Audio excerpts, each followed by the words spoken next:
Check.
On air.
Mistrzostwa Polski STIHL TIMBERSPORTS 2023 Anno Domini 29 lipca 2023.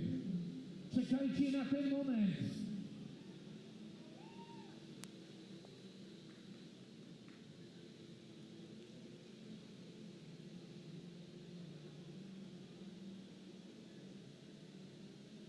Poznań. So be prepared for an afternoon full of action. Standing next to me, as always, the one and only, the Canadian voice of STIHL TIMBERSPORTS, the man, the myth, the legend, Troy Mannering. Nice to have you here, buddy. Thank you very much, Floaty. The action, oh, terrible, terrible right off the bat. It's going to be a horrible day with the puns like that throwing out. But as far as action is concerned, it's going to be fantastic. We have the Polish Pro Men's National Championship today. And I'm telling you, Poland has been mobbing this sport for the last few years. We've got some of the most fascinating and exciting athletes that are going to be coming out on this stage today, and you do not want to miss the action that's going to be happening here. It's going to be hot and heavy. Speaking of the weather, it's hot and heavy here as well. Oh, we just had some massive rain, but now the sun has come out, and maybe we're going to see like a generation duel today with Michał Dubicki and this generation taking on Szymon Grönwald, who just crowned himself a few weeks ago to the new rookie world champion. He's hot, he's really going for it, and I think for me this will be the first time to see him work the hot saw, maybe. Correct. If he reaches the last 6, and that's something I'm very much looking forward to. Well, he came right out of that world championship as a rookie and said, okay, that's it, I'm going straight, because he's 18 years old and he officially can operate the hot saw, so now he's licensed to operate the hot saw. He went straight back home and started training on that hot saw. This is a scary young man. He has skill, power, and he's highly motivated, so it's going to be fun to watch him today.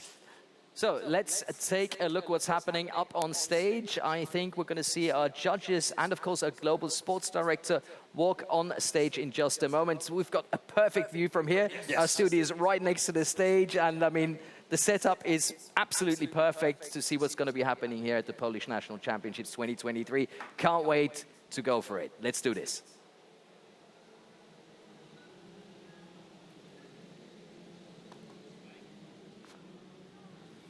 So there's the beautiful stage. Oh, there he is, the man himself. A former athlete who transitioned to so many different roles, but now he is your global sports director, Spike Milton, up on stage there. Absolute legends. Our judges, of course, also very, very important to make sure that everything works the way it does. And Stihl Timbersports is really one of the sports where you can say technology has proven to be really something special. Andrew Hall and Bart Janssen up on stage now, giving us a wave. Those two guys are very important on stage. They're going to be making sure that everything is fair and square as far as the sport goes up there. So you'll see Andrew Hall more or less on the left-hand side of the stage and Bart Janssen on the right, but it will come down to the head judge call when it comes to decision zone if there's any issue or problems on stage. Things are getting loud again. Of course, we still have a video judge to be shown, Knud van Leer, and hopefully I pronounced the name properly, but like you already mentioned, he is one of the guys that's also very important to make sure that all the decisions are absolutely correct. Hopefully we'll have a quick look into the studio later on where he's sitting, but right now we're going to meet our athletes, and we just saw Karol Gorski come out on stage. There's that young man we were talking about earlier, Szymon Grönwald. He is a machine. Absolutely a man to watch for the future. Robert Adamovich, that's the man that has just arrived on stage this very moment. And look at the size of Szymon. I mean, he's 18 years old. 18 years old. He's 1.97 m, I think. Or no, excuse me. 1.97 m would be a bit big. No, he's a big boy, though. Speaking of big boys, there's Krzysztof Majewski coming up on stage. We saw him trolling back and forth in front of the audience earlier on, talking to the people. The one thing I've noticed about the majority of these Polish athletes, they're big men, strong men, but they're so friendly and outgoing and fun. This has been absolutely wonderful to be here in Poznań so far. That, of course, that insert was for Marcin Juskowski, who just entered the stage. 14 athletes competing today. Yep. Tomasz Kowal now coming out. We got a few guys here that have some experience. For instance, Marcin Juskowski and Tomasz Kowal. And just like you mentioned, the smile in his face, that's just beautiful to see. That's a name you love to pronounce, I know. You want to do it? Artur Krupinski. I think I managed to get it right.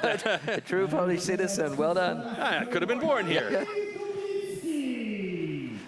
Dubicki family. I mean, these guys, unreal.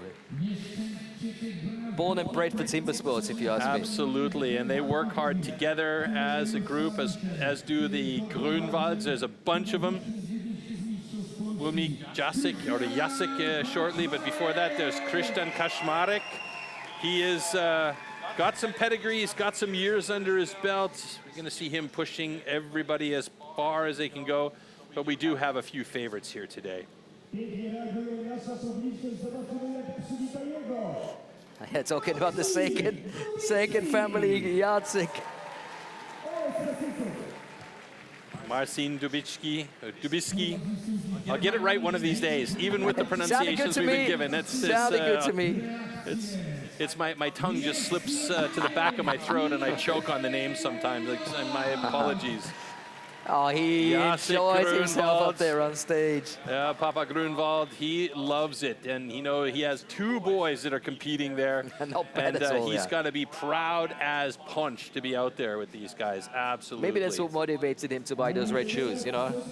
Maybe. Bit Red of shoe flashy. diaries.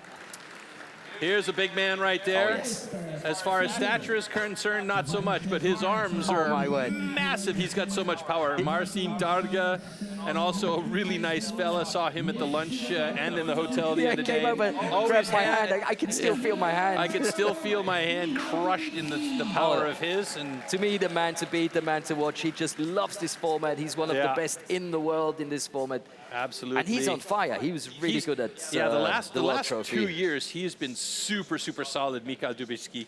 So again, one of those guys that you really have to watch out for. But the granddaddy caddy here, as far as Polish timber sports is concerned, is Arkadiusz Drozdek. There's no two ways about it. Last year's winner, the champion, and he wants it back. He has dealt with some injuries over the last year and a half, 2 years, but I saw him recently. He looks good, he looks fit. He focused on his fitness very much so to make sure that he could come back strong. So nice to have him back there at the top of the blocks. Ah, yes, very and of nice course, gesture, very nice. Very nice gesture. We're going to be seeing that a lot this year. Jason Wynyard from New Zealand. We are with you, buddy. Keep on fighting, never give up. And that is the motto for Jason Wynyard when he was competing and now unable to compete. But he's got a battle going on, and he's got all of our support there. So keep on fighting, Jason. We're with you. You've got our thoughts and our prayers. Absolute legend. And you can see in the faces of all the athletes, very much with Jason in their thoughts at this very moment. Oh, hi, we're back. Yes.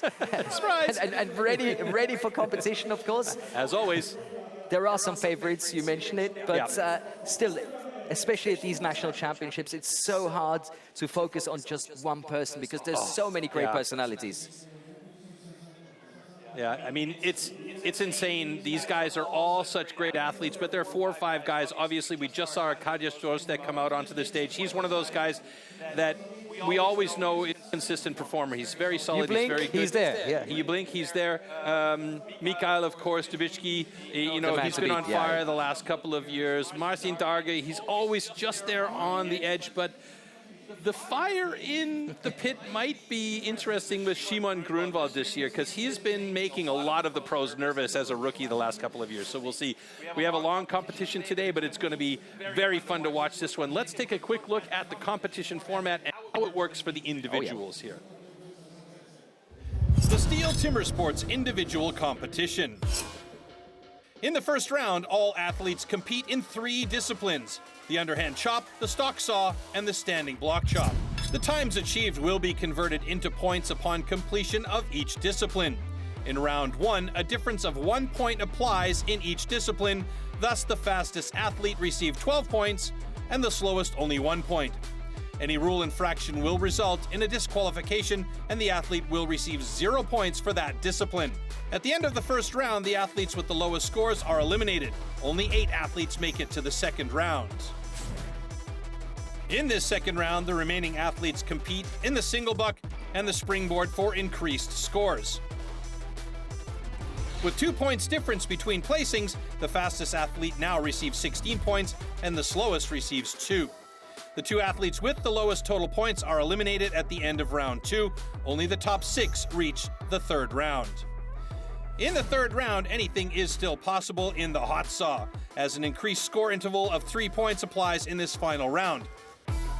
The fastest athlete can score up to 18 points at the hot saw, the slowest only 3 points. The athlete who manages to achieve the highest total score across all 3 rounds is the new champion.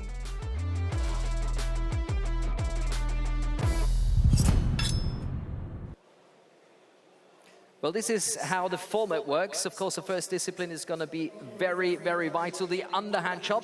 But let's see what the tool and the discipline is all about. It's coming up right now.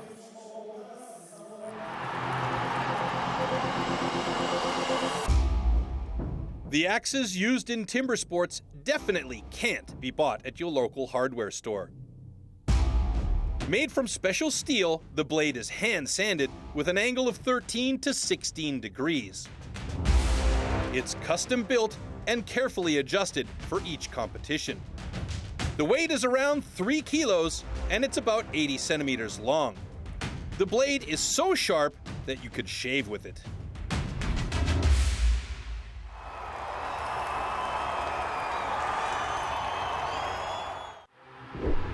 Underhand chop.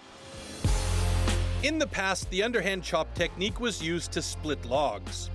Standing on a horizontally anchored block, the athletes cut through a 32-centimeter log. The block has to be worked from both sides.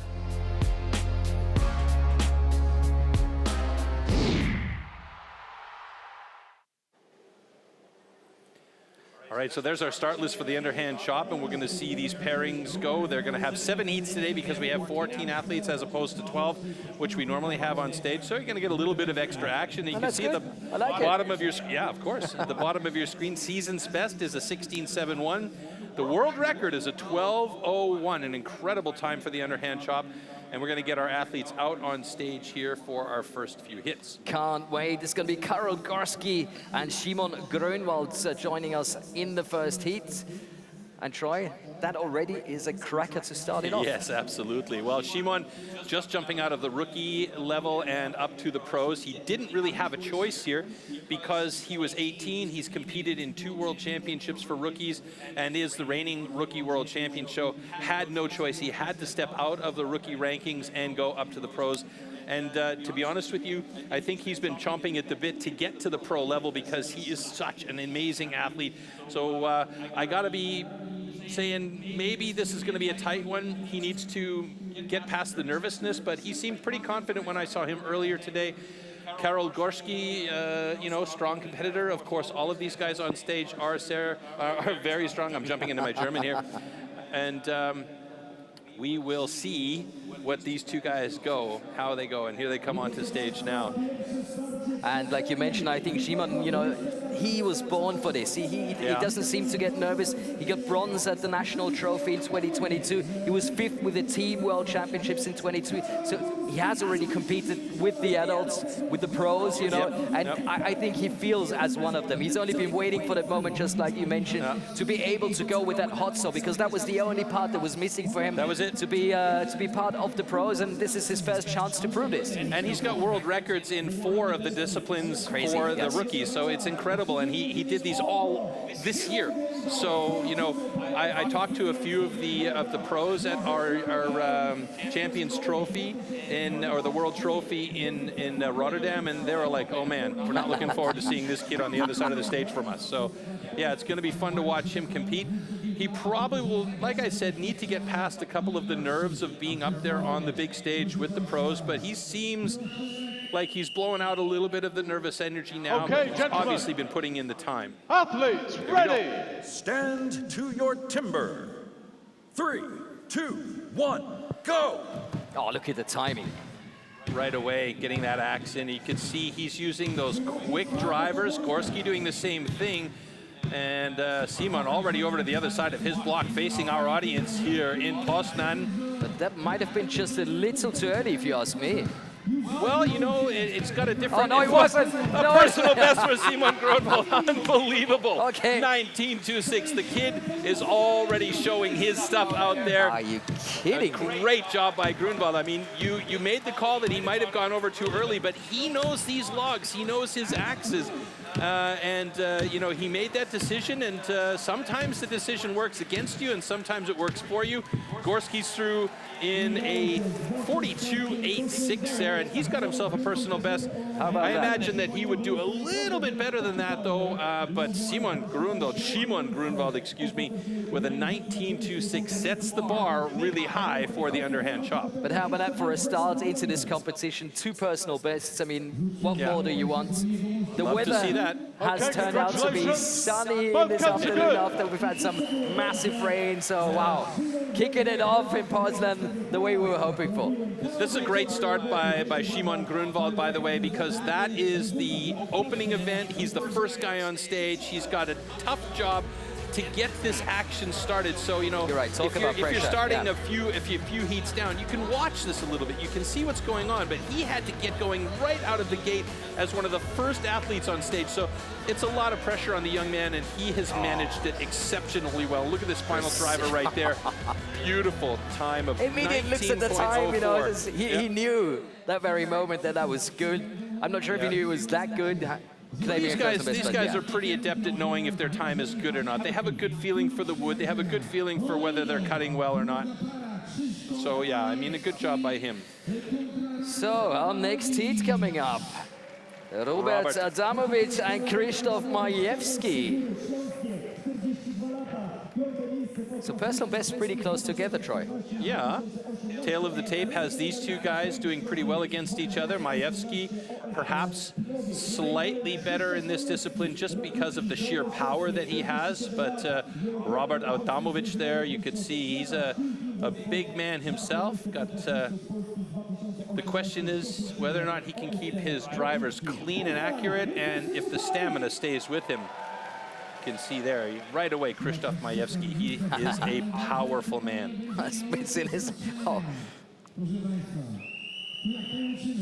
This actually looks a bit terrifying, to be honest. Gentlemen. I don't want to be that piece of wood. No way I'd want to meet him in an alley when he's angry with me either. Eh? 3, 2, 1, go!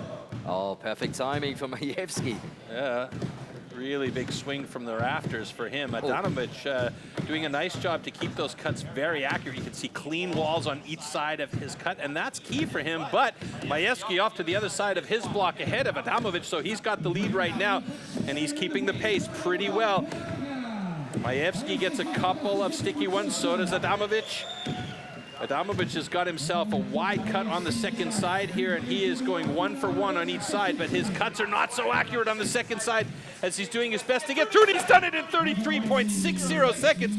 So he's beat the big man just by a hair, and Majewski gets through in 36.42. So a close battle between these two guys again, but not the times either of them were really looking for here. But still, it's all about collecting the points and taking a look at the results so far. That puts him in position 2 and 3. I mean, okay, just 2 heats, but I don't think that was too bad, to be honest. I think Szymon Grunwald has just put up a time that's unbelievable. Okay, congratulations. Well, like I was saying earlier, the disadvantage for Szymon is having to start the whole thing, but now that he's got the time in the books, the advantage for him is he can watch all the other guys and he knows where he stands at the end of all 7 heats.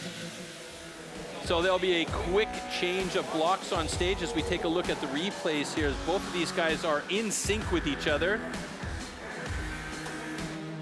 And then they start to get loose a bit here. Now you can see Majewski had some really clean hits and cuts on that first side. When he got over to the second side, he got a little bit wild with his positioning though, and was going straight in, but it seemed to work well for him as that final driver got him through in a 36.09, and they actually, Adamovich, and then it was a 36.09 for Majewski. Adamovich with a 33.31 after adjustment. Now, we must say that after each of these cuts, you'll see a time on the screen.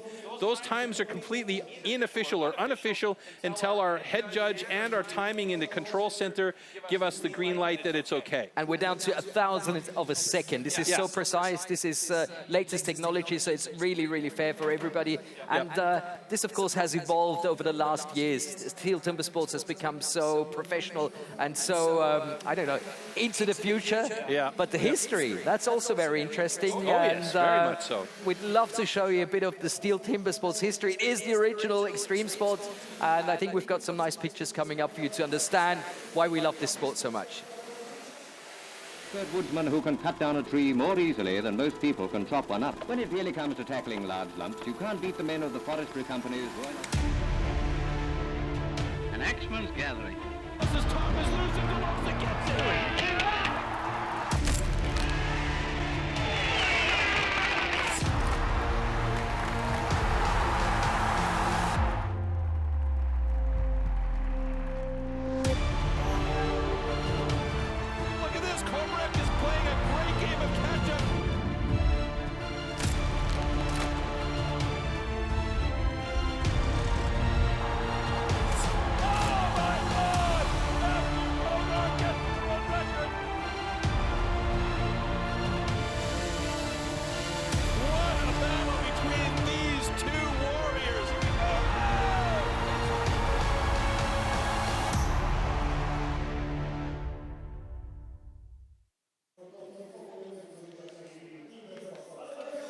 So we've seen 2 heats, Troy, going Two to heats. 3 and 4.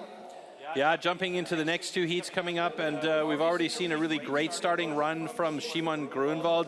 And like I was saying just before we went to that clip of the original Extreme Sport, he can sit back and he can, I'm not going to say relax because we're just into the first event here, Yeah, for in sure, the first you can't really discipline, but he can sit back and watch where the other guys come out. And so if we see some of these times like 33 and 42 consistently through the list of players, then he can be confident that he's going to go to the next discipline with some good points in his pocket. So let's take a look at the next heat. Marcin Juskowski and Tomasz Kowal up on stage now. And you can hear the crowd, they're getting louder and louder.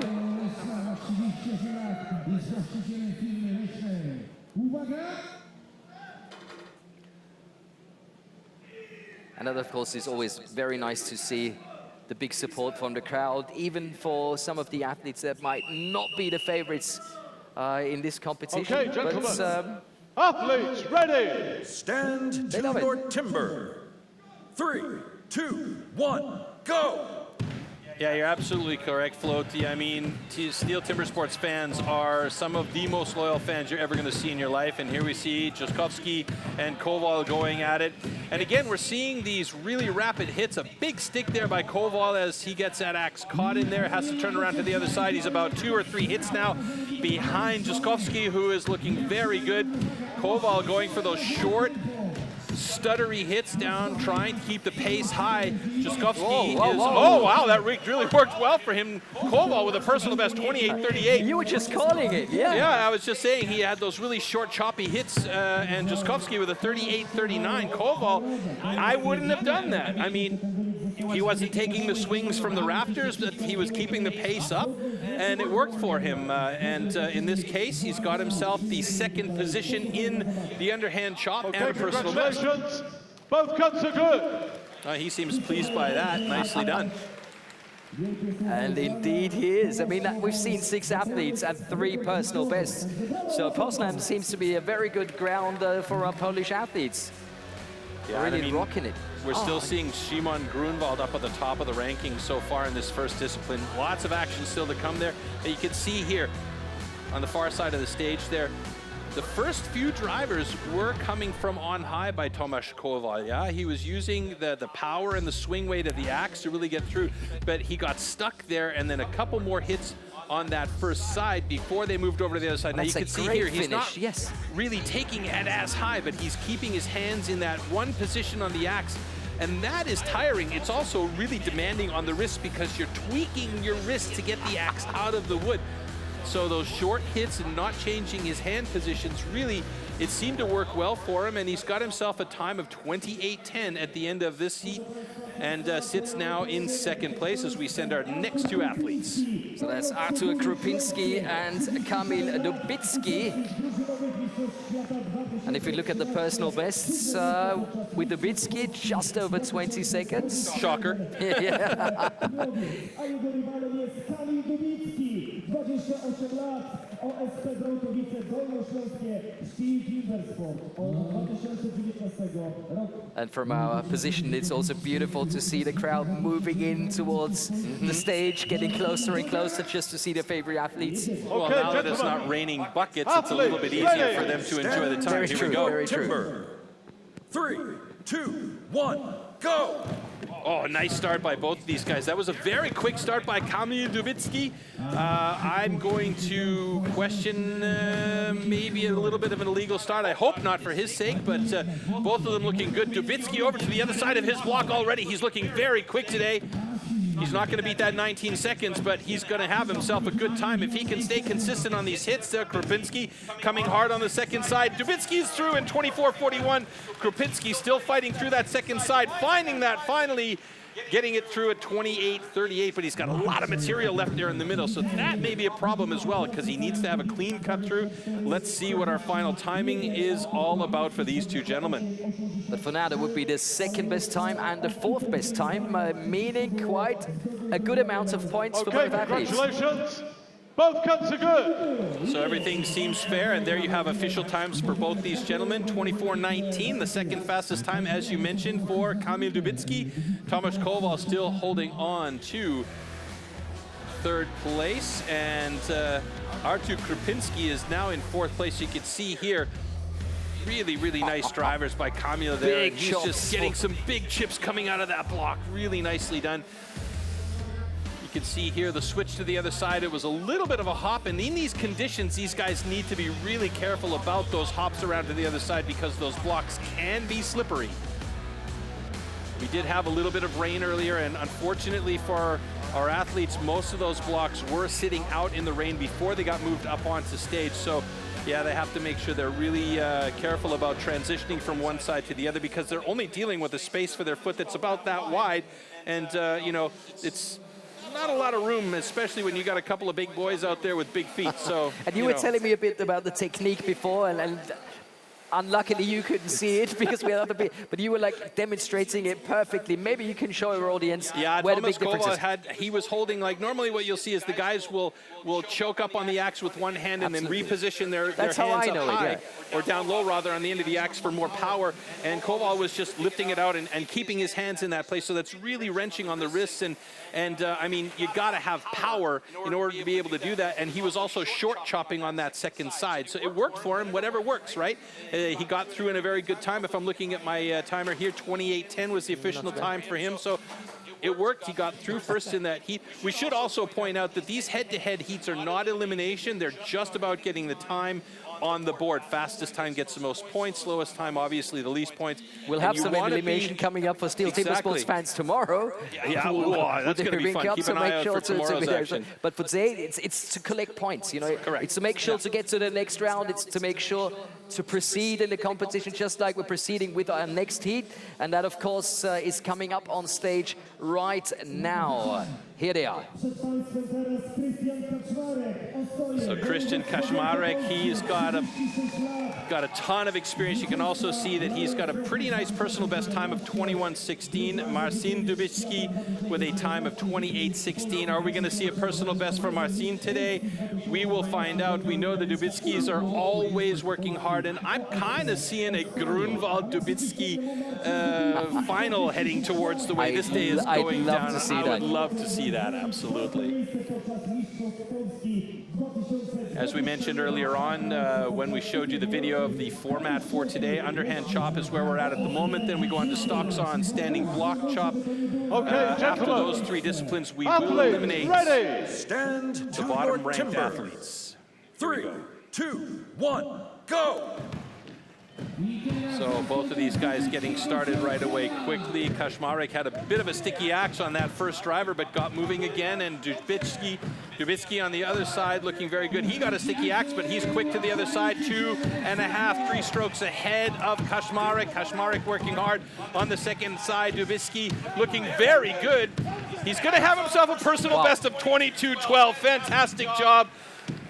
Very, very nice. And you know these guys are working hard. You know they're training with each other, and you know they're pushing their limits absolutely. Progress and it just shows you right there the progress is absolutely unbelievable. Dubicki with a personal best, well done. And Kaczmarek not looking happy with that result at all, sitting in 6th place at the moment. And it's right now, it's Grunwald atop the underhand chop rankings with Marcin Dubicki and Kamil Dubicki in 2nd and 3rd place respectively. And we have official times locked in, and it is an officially good, great best time for Dubicki there with a 21.88. Look at this. No, I misspoke. I thought that Kaczmarek got caught in that first driver, but he didn't actually. But you can see here big slabs flying away from both of these guys' blocks. Look how clean Kaczmarek's sides are, though.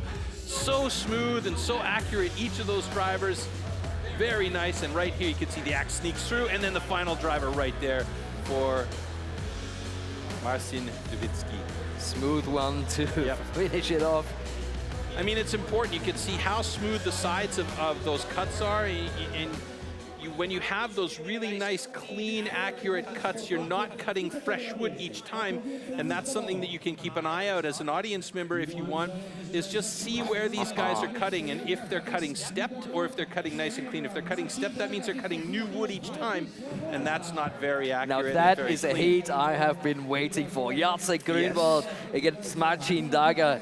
Oh boy, that's routine against, I don't know, the biggest biceps I felt for a long time. When he was shaking our hands yesterday, mine is still hurting from Our producer Grubex was saying, hey, I wish my legs were the same size as his arms. So there you have a man who's got a lot of experience in Jacek Grunwald. And who must be a great teacher also. Absolutely. Marcin Darga. Oh, he's using a banana boat. Okay, gentlemen. Marcin Athletes, Darga, ready. you can see the power there. To your timber. Let's see if he's made some improvements here. 3, 2, 1, go! So you could see Marcin Darga right away. He's trying to hit that as quickly as possible. He's also not choking up on that axe. Oh, wow. Watch his hands. They're not moving on the axe handle barely at all. Now he switches to the other side. Hand position doesn't move at all. Same thing there for Grunwald on a couple of his drivers. However, he does choke up on the axe a little bit more. And There's Darga the with the next personal best. 19.94. Does he take over the top spot, though? No, he will not, unless there is a major adjustment from our competition control center. Jacek Grunwald with a 30.95, waiting for the final checks from our stage judges. I'm starting to sweat here. Things are getting hot. I don't know if that's because of the weather or because of the action on stage, but I tell you what, they're looking good up there. Okay, Putting congratulations. some extra weights around his Both chest. cuts are good.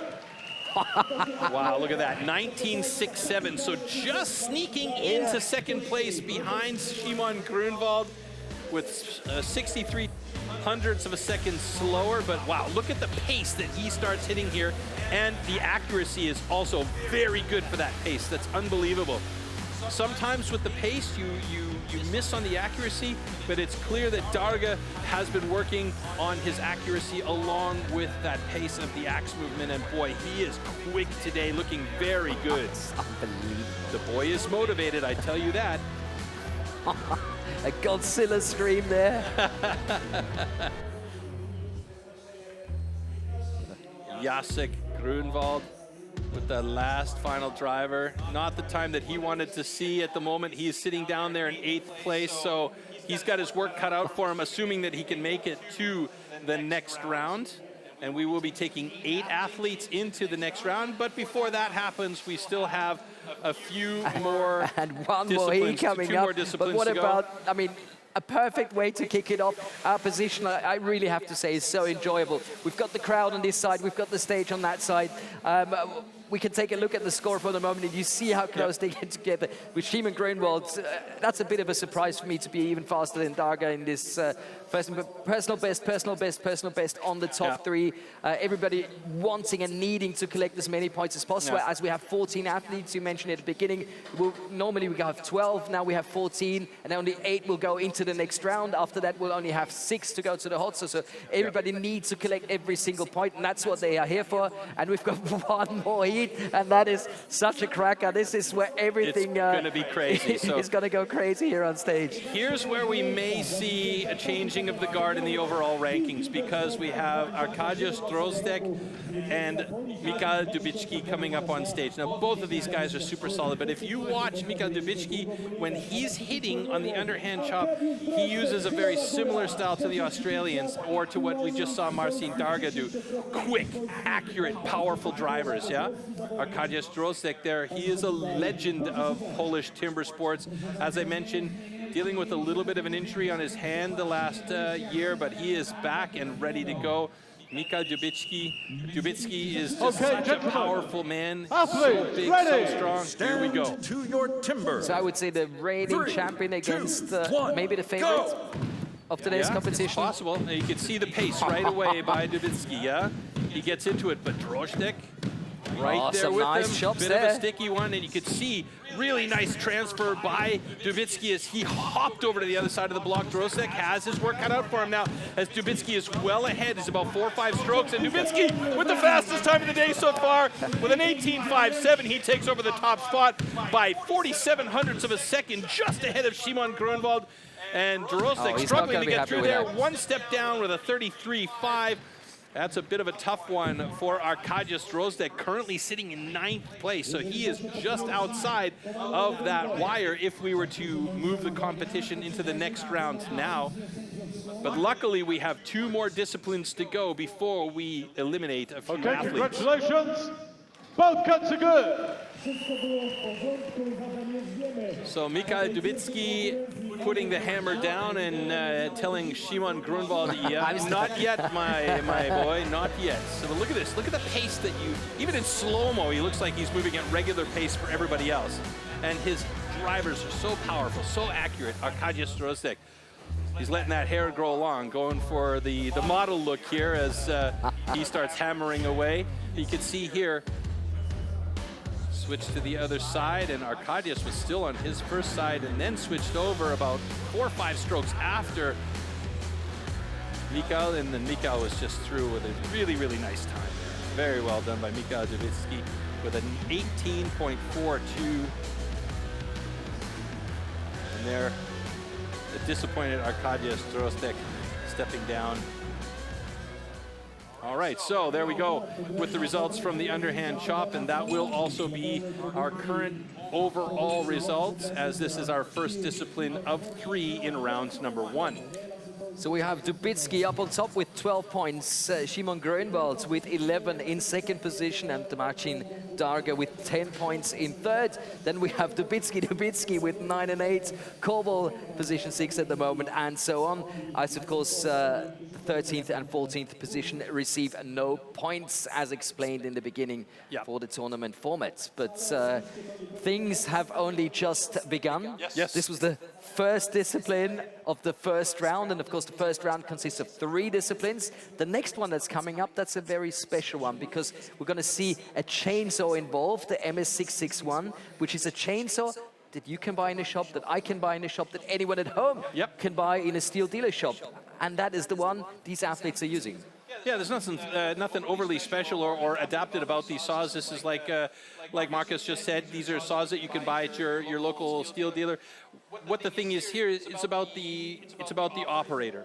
Hearing the motor, feeling the motor in your hand, how much pressure to put on the saw, how much pressure to apply when you're lifting, and controlling the throttle. So it's not about the power here like what we just saw in the underhand chop, where you have to have accuracy and power. Here you have to have accuracy, but you also have to have a bit of feel. You have to have a bit of that, that fine hearing and fine feeling for the motor, to see if you can hear it bog down a bit. If you push too hard, that chain's going to stop, or it's going to slow down. You're not cutting clean and efficiently. So here's where some of those guys that weren't maybe so strong in the underhand chop or in one of the other disciplines, that's sawing discipline, where you're using like a normal saw, this is the opportunity for them to gain some points. And this, of course, is the unofficial version, the official version of tool and discipline coming up right now.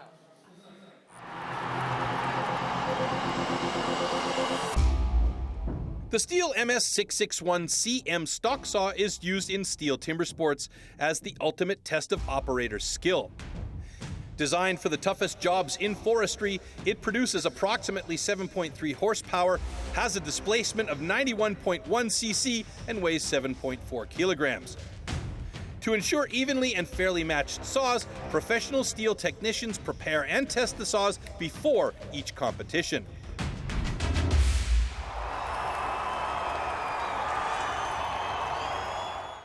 Stock saw. After the starting shot, the contestants have to cut 2 wooden discs, so-called cookies, within a 10-centimeter mark, 1 downward and 1 upward. The attempt is only valid when both discs have been cut off completely and within the marks.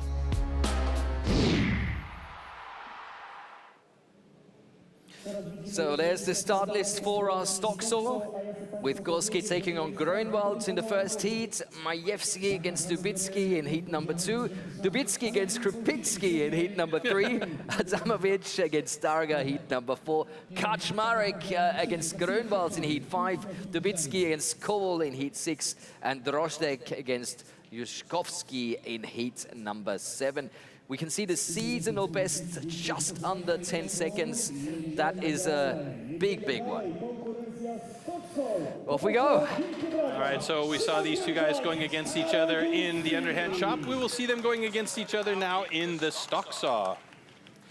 And you can see the world record 8.51, national record 9.41. So not too much difference between these two here as far as records go. And are we going to see a record fall today? Hard to say, hard to achieve. I would be surprised in this discipline, to be honest.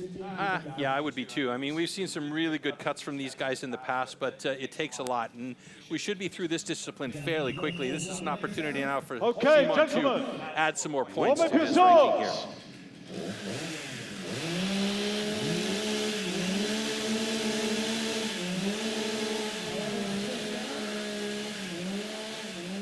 And this is just one of the sounds that any of you gas heads out there will enjoy having when you come to a live Steel Timber Sports event. Here we go. Stand to your timber.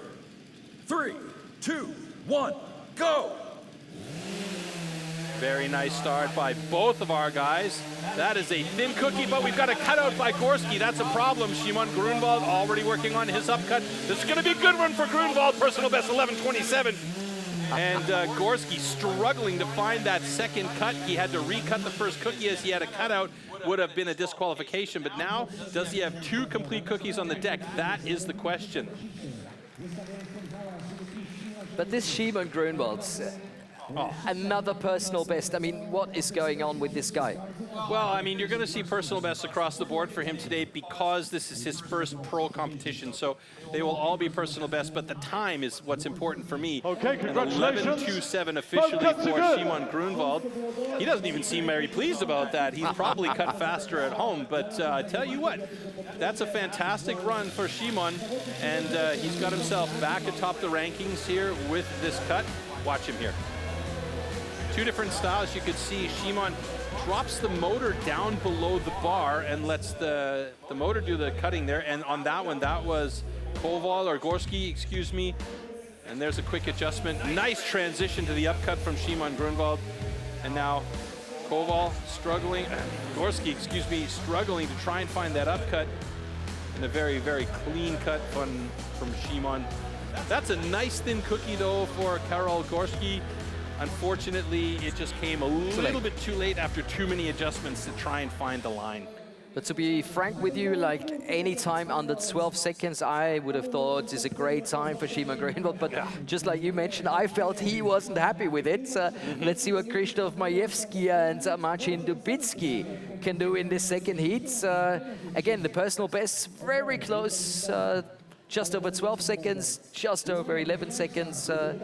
So this could be a deal. Do you feel like if you're on stage together with another athlete who's about as good as you, is that some extra motivation? Is that something that might push you to an even better time? Well, for me, if I know that I'm on stage with another athlete that's about as good as I am, which is like really bad, then, you know, I'm going to try my best and I'd be fighting against myself. Now, where it motivates me is if I were to be on stage with an athlete that's better than I am, then I would play, it's called playing up. Yeah. You know, it's like when you're playing hockey in a team against a team that's better than you, you tend to play better because you have to in order to survive. So I think that's what's happening a lot here. 1, go!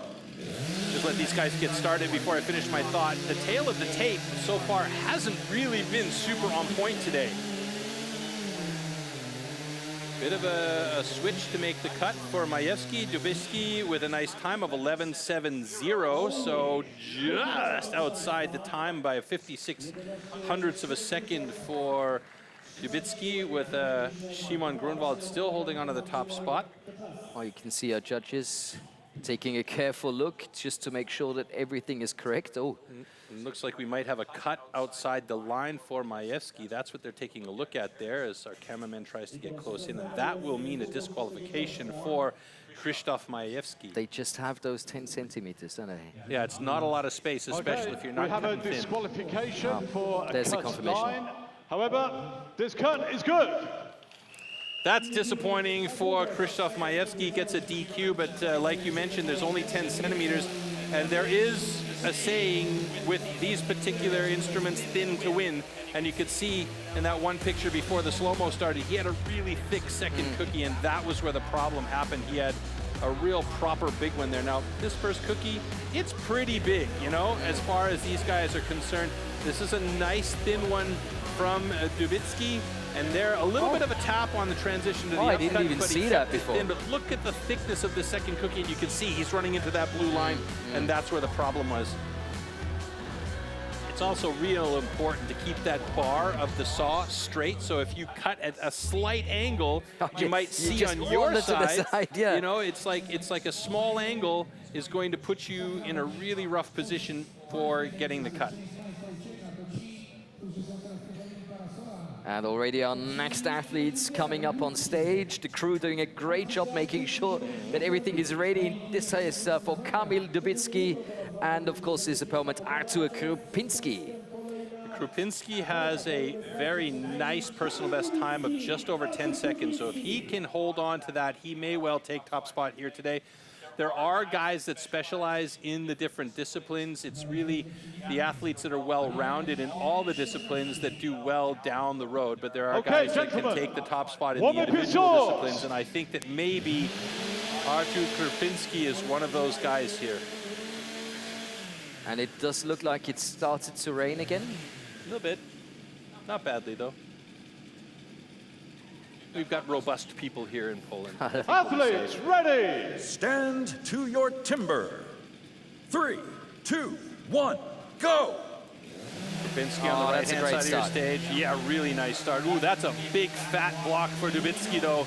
He's going to have trouble on that upcut. Ooh, and Krupinski's got a bit of an angle. That's going to be a problem for him. He's going to need to go back and recut that if he wants to. Oh, he stopped the saw. Oh, and he just noticed it. It's too late for him.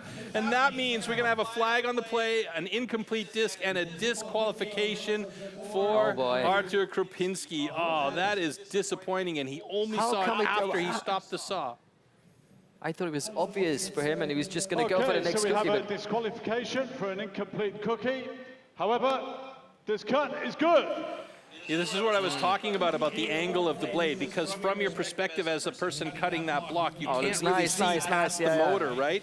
So you think you're having a good cut, and if you don't see it, so this first cut from Krupinski was real nice. It was good and thin. He had good flow. He stepped into the cut a little bit, but here you see a really fat block to start by Dubicki. And this is the transition that became a problem right there. We have it, The angle of the saw was not perfectly straight. So on his side, he sees the motor and it feels good. Then he looks over to see where Dubicki was at, but he didn't pay attention to his block. When it fell down, that cookie fell onto the floor incomplete, and he had already stopped the saw and placed it down, and that means he can't do anything anymore. If he had seen it and had noticed it, he could have gone back in and made the other cut. He would have been slow, but he would have had some points. Oh, that is painful. Yeah, that's a rough one for talking about Krupinski. Talking about pain, here comes Marcin Darga. He's taking Robert Adamovich. And these personal bests are very, very close together again. 11.98 versus 11.33. And still on top, Szymon Grönwald with a personal best that he was not so happy and pleased about. So let's see if these two guys can change something about that. Because now we're slowly but surely starting to think about overall rankings of the two disciplines. You know, you can already have collected quite an important number of points that might get you into great position as we proceed to rounds 2 and 3. Well, we'll definitely see a shifting of the guard once we get a look at the overall standings. After these heats are done in the stock saw, we also do have one more set of heats in the discipline standing block chop after stock saw. So that's when it's going to get critical for these guys that are in the first round here. Warm up your saws.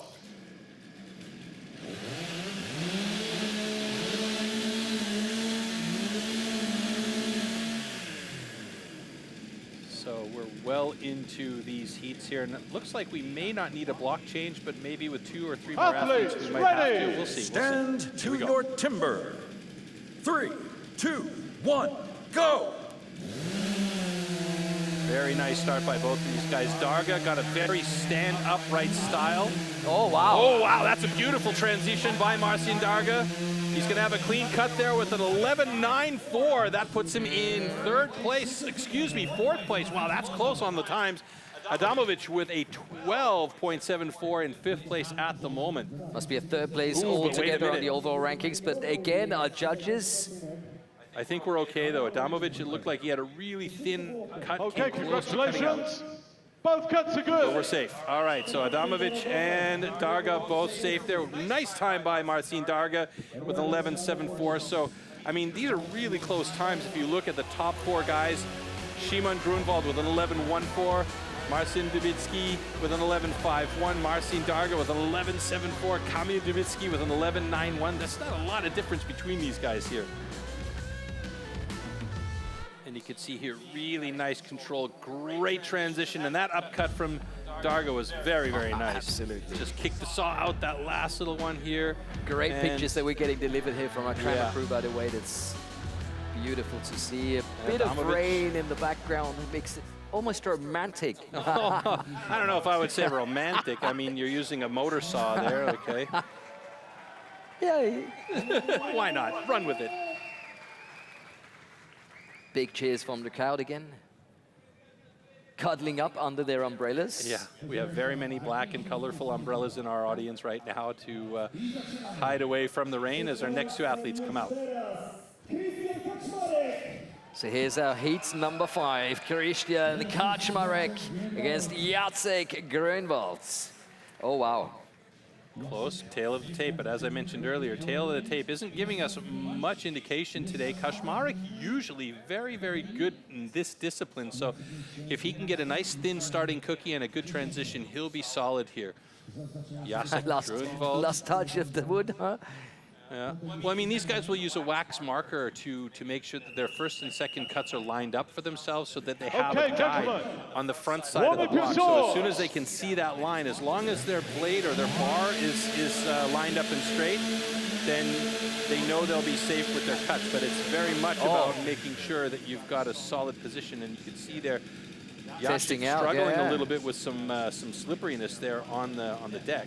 So hopefully that will Athletes ready. Stand to your timber. 3, 2, 1, go! Dead even start by both Kaczmarek and Grunwald. Kaczmarek with a little bit of a fat cookie. Wow, that's a swing of a transition. Oh, that's very thin. That's very thin. Is that going to be all right? Whoa, look how close that is. Kaczmarek with a 12 and Grunwald with a 12.57. And something was up. He was mentioning something about the floor being very, very slippery as Bart Janssen checks Christian Kaczmarek's Cookies, discs to make sure everything is complete. Do we have a thumbs up? Oh, that's a massive cookie. Well, that is a massive cookie from Grunwald, and he hasn't gone over the new line by the looks of it. It does look like he's got a complete cookie, but these guys are making sure they really, really check it closely. They want to be fair on each of these decisions because Okay, congratulations. Both cuts are good. I was just going to finish the my thought there. response from the audience, brilliant. Yeah, absolutely. The future of these guys moving on in these different disciplines comes down to the decision the judges make sometimes, you know? Yeah, absolutely. So you could see there's Kaczmarek starting with that. That's a pretty fat cookie, all things considered. This was a nice cookie from Grunwald, and that's also a nice second cookie from Grunwald, but he got a little bit thicker towards the top of the cut, and this again comes down to the angle of the bar that these guys have on the saw. So, you know, it's a really important situation that they have their alignment really, really on point.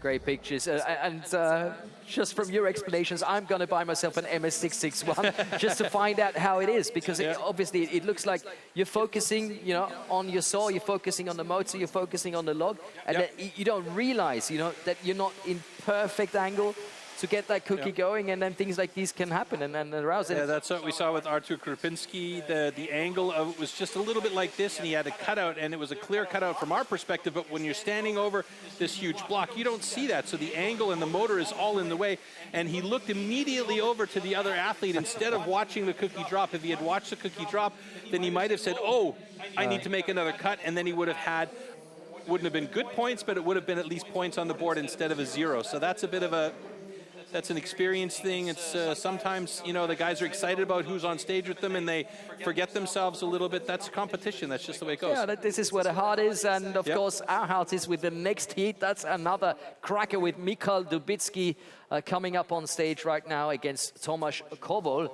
And that's going to be a really nice one to see. Here they are. I mean, look at the eyes of the man. Dubicki is focused. Oh, excuse me. That's a wrong different heat lineup there, so we didn't get the right graphic. But no worries, it is still the two men that we just mentioned, Michał Dubicki and Tomasz There we go. Koval, as we have him here up now, and look at the personal best, 10.62 and 10.59. Again, nice lineup of the times I couldn't be here. better. Dubicki's been funny with this one from time to time, though. He's had good cuts and he's had bad cuts, and it really boils down to where his headspace is at. He's been disqualified with the motor saws in past because of rushing the cuts a bit too much. And maybe that was the reason he was, pointing at the crowd. Please stay quiet so I can focus, I can concentrate. You might need to focus a little bit there. You're absolutely correct, both of you. We saw last year, Dubicki lost it in the hot saw, and we've seen him in past have trouble with the stock saw. So if he's been, as we know, working on it, he should be solid here today. Let's see how he does. 3, 2, 1, go! Dubicki on the left-hand side. That's a great start. That's a great start. Very nice start. Watch the transition here. A bit of a swing by both of them. Koval's got a nice thin cookie on that upcut. He's going to have this one in 11:49. Dubicki in 11:23. It was a little bit faster at the top of the cut. Will they be good cookies, though? Dubicki's not pleased with that cut because he knows he can cut faster. And we have to wait for the final time of the judges because Greenwald had 11.14, and if I'm not mistaken, it's Dubicki with just 1 point of 100 faster with 11.13, if that's the confirmed time. Comes out as it is! So Dubicki takes over the top spot again. So it's Dubicki, Grunwald heading towards each other. It seems like collision course is on here. How close can it be? Oh. 11.13 to 11.14 for the top spot. I'm going to make the wacky prediction that it's going to be Dubicki going up against Grunwald in the final, in the hot saw, and it's going to come down to whether or not Dubicki can keep himself together for the hot saw and whether or not Grunwald has been really taking the time to make sure that he's got that hot saw under control. This is unreal. And that would mean that only 2 points are separating these two in the overall standings. I mean, so far Dubicki's got 2 wins, and that's 2 top spots, so that's 12 points for each one of those wins. Simon Grunwald, 2 second places, so that's 11 points for each one of those, so 24 against 22. And the next closest score is Marcin Darga with 18 points as our next 2 athletes come out on stage for heat number 7.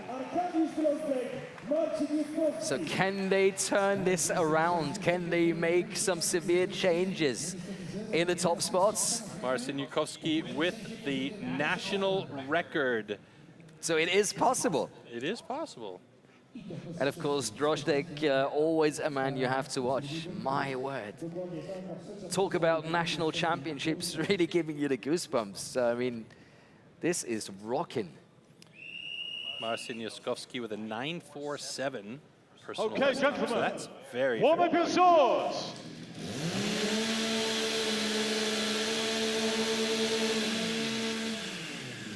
The thing about Arkadiusz is that he's got so much experience, he doesn't stress about when he's not at the top of the rankings early on. He knows that he just needs to stay consistent and solid to get himself to the hot saw.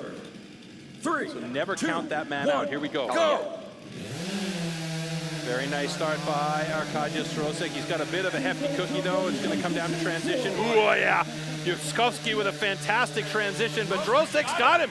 10.69. Oh, that is a beautiful word. cut by Drozdek. Stock saw. He's got the #1 spot in stock saw, and he needed that today, absolutely. So very, very well done by Arkadiusz Drozdek.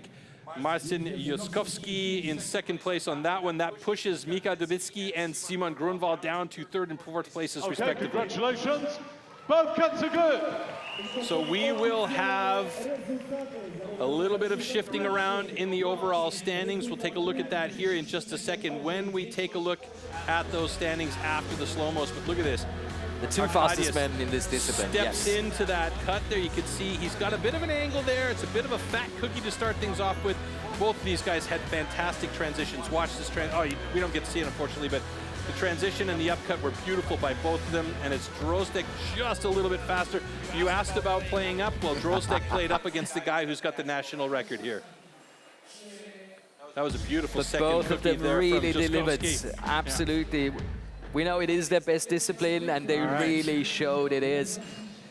So there we see our stock saw ranking. So Drozdik on top of that 10.58, Jaskowski just behind him by 0.25 of a second with a 10.83. Then we see Dubicki and Grunwald. So that's really the battle I'm interested in for today. The third and fourth place guys in the stock saw. And for them, it doesn't make a difference in the points. No, it doesn't Still really. 2 points in favor of Dubicki.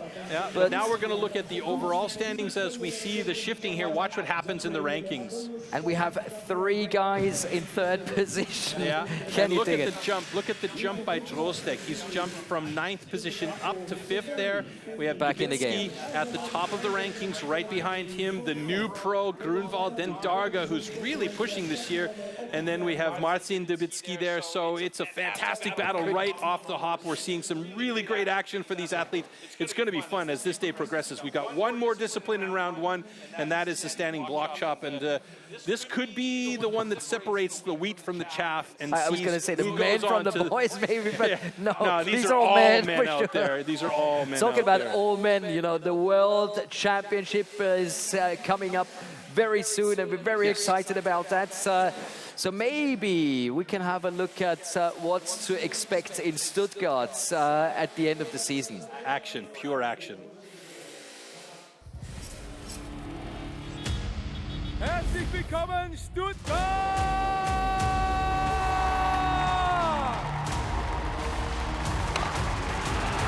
A new world record for Sterling Hart. To celebrate the 90th anniversary, STIHL has brought the STIHL Timbersports World Championship back to Stuttgart.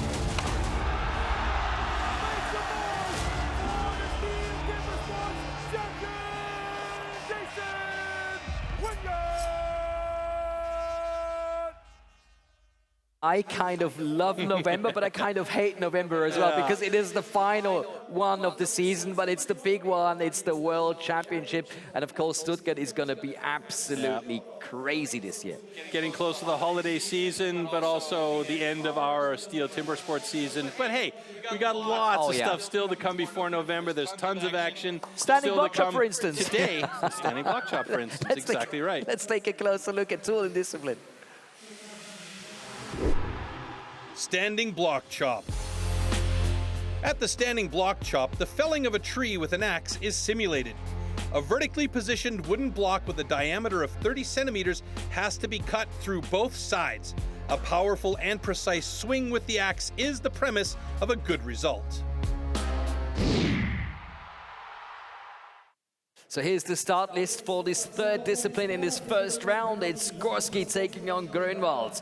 Juskowski in heat number 2 against Adamovic. We've got Koval taking on Krupinski in heat number 3. Heat number 4 consisting of Majewski and Grunwald. Rozdek against Dubicki in heat number 5. Dubicki against Kaczmarek in heat number 6. And of course Dubicki against Darga in heat number 7. How about that? Family ties coming up all the way as we're getting ready for this so important third discipline in this first round. This is where maybe you can set your position for being a champion here at the Polish this Nationals. is where you've got to be among the top, the fastest top 8 athletes in the group in order to make it to the maybe not only the next top round. 8 if you want to fight for the win. You know, I guess you should be in position at least minimum top 5 in order to fight for the win, because you have to know that those points are very important.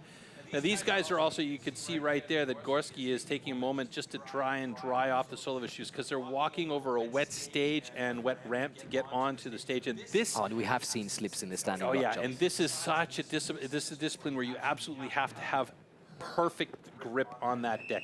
You want to make sure that and our stage crew does such a fantastic job of making sure that that stage is clean and free of sawdust and stuff, especially for this discipline. Here we go. 3, 2, 1, go! So we know that Simon Grunwald is just an absolute beast. We've seen him be solid all day long. Look how quick he is. Over to the other side.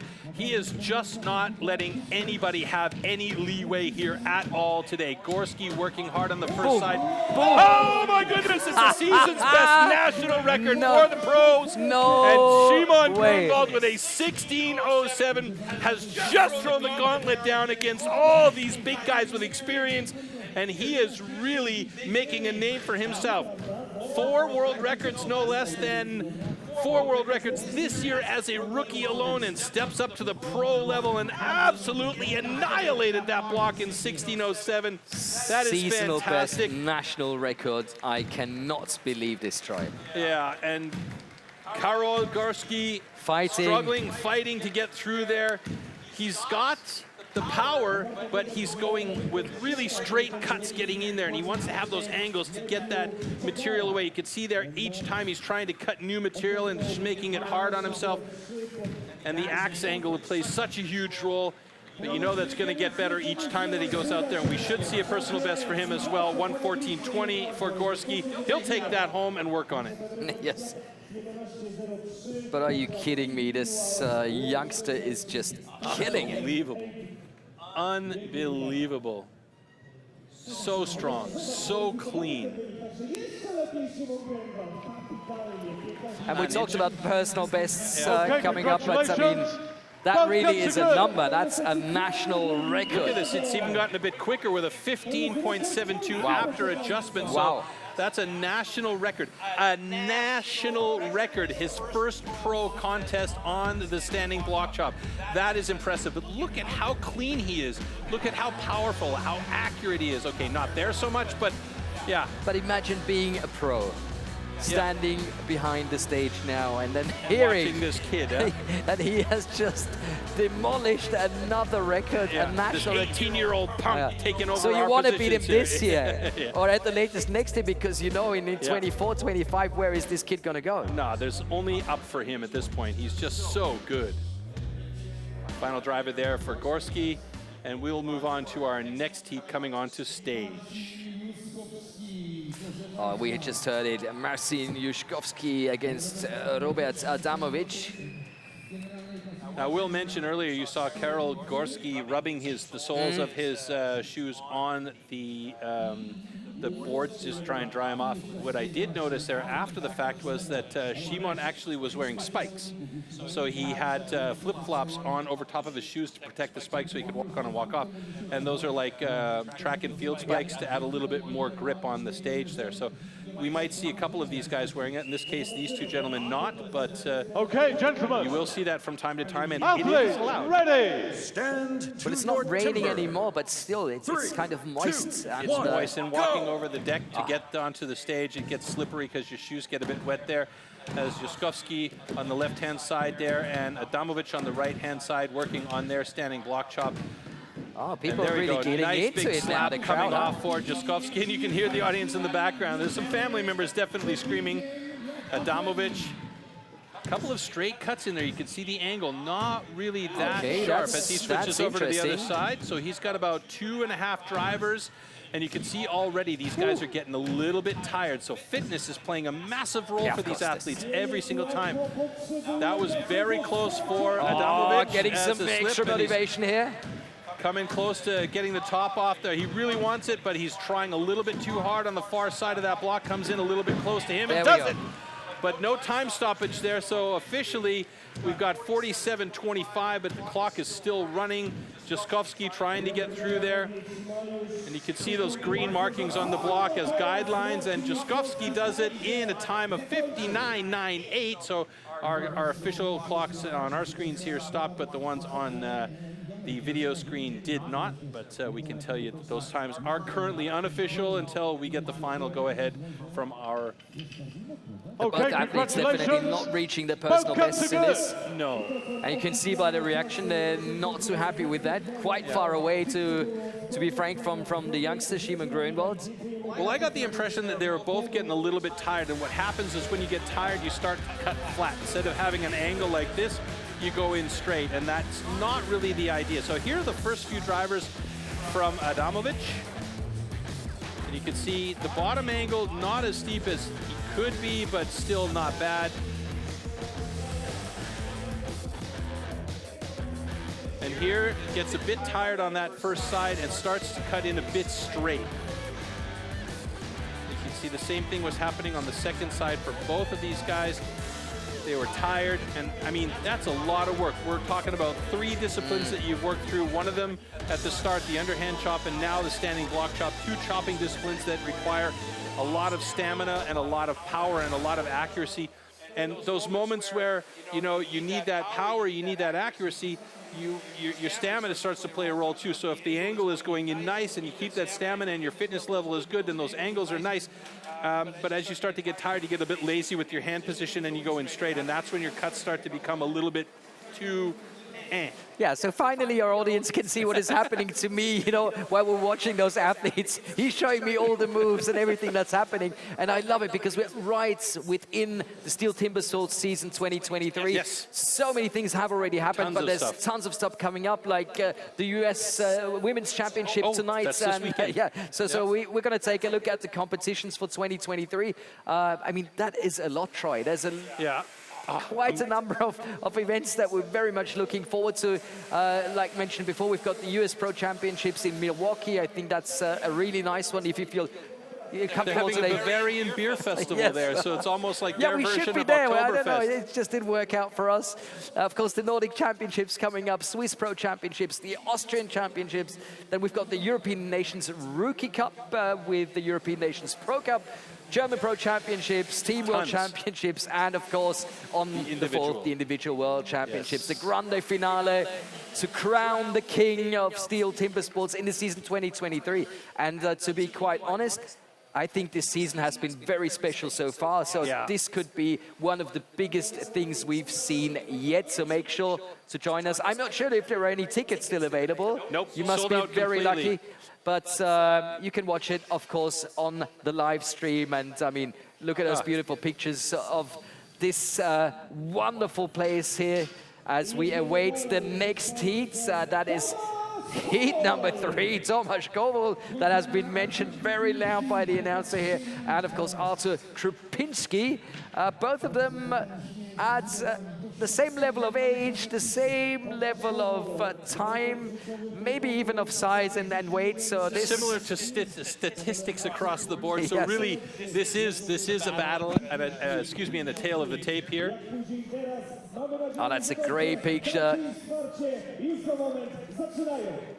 It's one of the axes that these guys use. They're actually called racing axes. I mean, these are not axes that you would see. No.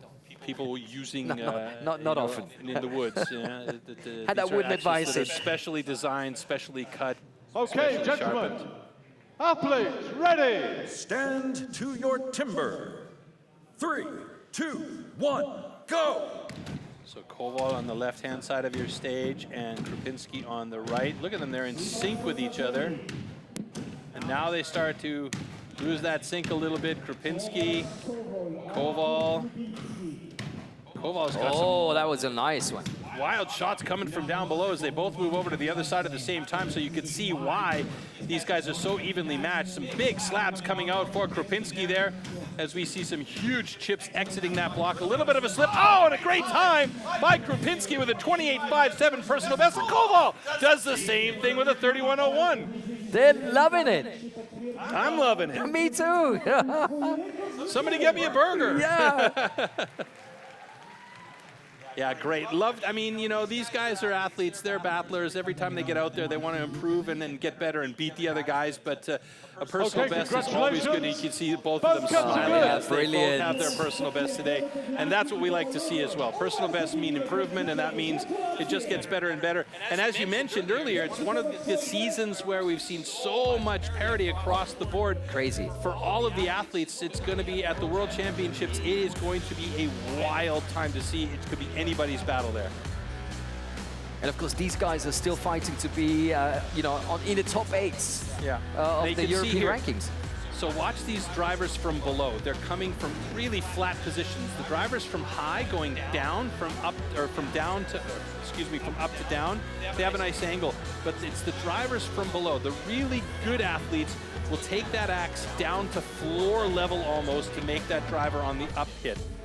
And these guys were really flat. So once they get those angles really nice and clean on those drivers from down to up, then that's going to make their cuts that much more efficient and that much more powerful. And there's the scenery. You can see the clouds have returned, but it's not raining at this very moment. Still, it's a bit slippery. That's something our athletes have to think about, have to take care of. You mentioned the spikes, you know, that some of them are wearing. Yep. Of course, this might make you feel a little uncomfortable if you're not used to doing it. And then small things that might make the big difference here in Poznań at the STIHL TIMBERSPORTS Polish National Championships. Speaking of the rain, yes, as I mentioned. You jinxed us. You jinxed us. Oh, I'm sorry about that.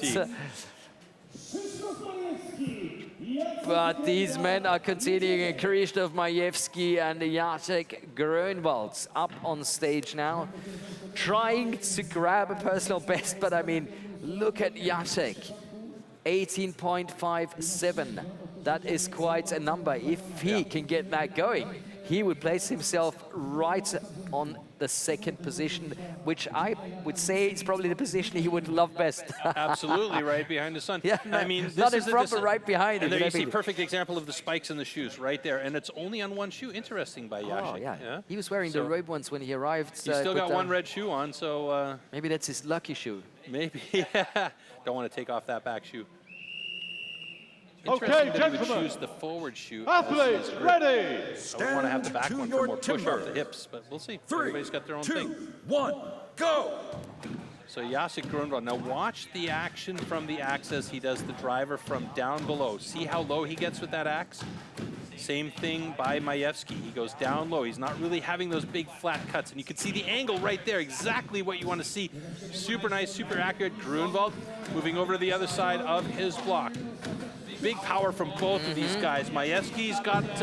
oh, wow, look at the time there by Jacek Grönwald. Not what he wanted, but 23.55. He'll take that. Yeah, but are you kidding me? I just blinked and suddenly it was gone. It didn't look like it. Now, Majewski's second side, he's starting to get tired. So you can see those flat cuts. He does it by virtue of power only with a 37.71. But you could tell he was getting tired on that second side. And those cuts, so those drivers from below were really, really flat and not the way they would normally want to be. So as I jinxed the rain, I also jinxed Jacek getting into second position right behind his son.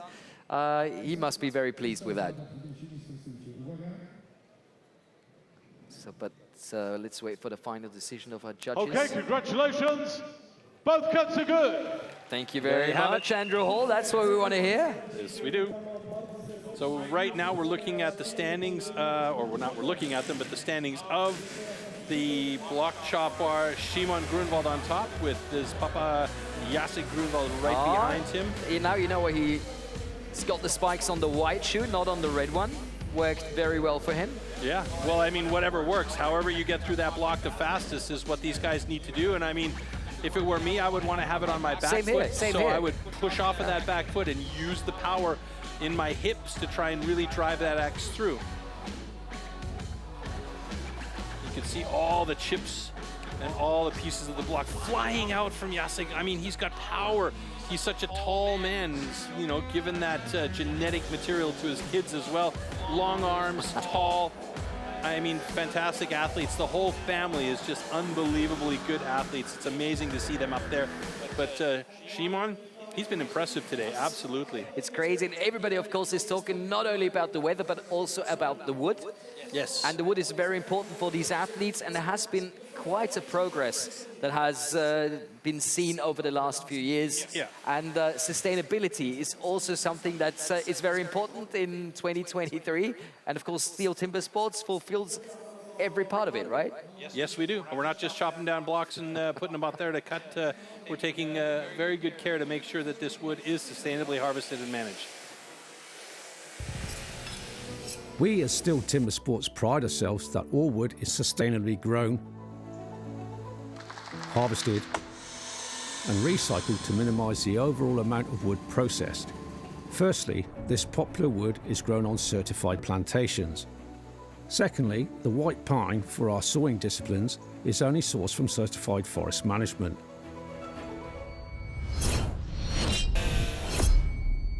After all our steel competitions, all the spent wood is collected and recycled right down to the wood chips and sawdust, which, for example, is converted into renewable energy in the form of wood pellets for biomass. We quest to find certified partners. This ensures that all newly planted trees are nurtured and managed, promoting maximum efficiency and sustainability for the future conservation of our valuable forests. Therefore, as you can see, with good harvesting practices and good management with silviculture, the ground is quickly replaced by new trees, or could even be used for arable for farmers and future rotations.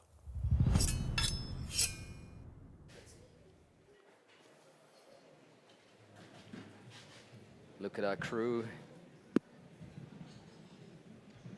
All right, Still working perfectly, just like in Formula One. That's what we like to compare him with. As we have our next heat, heat number 5, Arkadiusz Drozdek against Marcin Dubicki. Yeah, Marcin Dubicki, Arkadiusz Drozdek again. Arkadiusz, this is a discipline that he struggled a little bit in the past with due to an injury in his hand, but now he should be back in mode.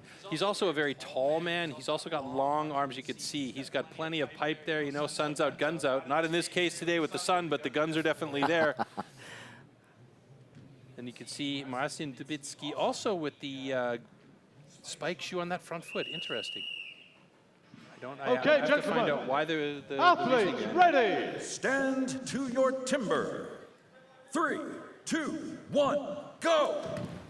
Right, Arkadiusz going for the big drivers there as Dubicki's really trying to put in the speed. Arkadiusz has got the experience. He wants to have some good points here as he switches to the other side.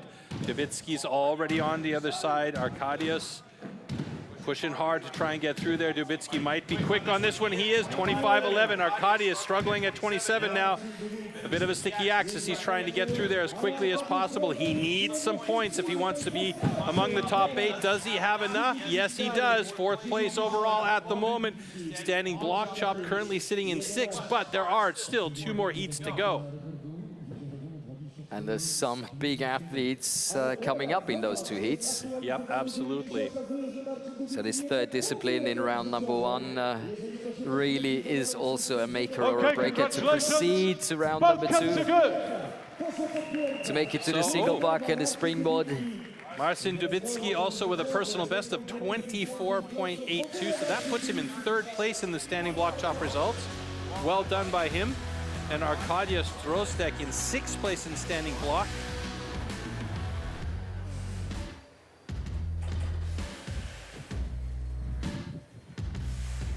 And again, some beautiful slow-mos that we're getting to see.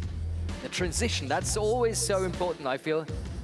And to get those first 2 or 3 chops in properly. Yeah. And they have done very well.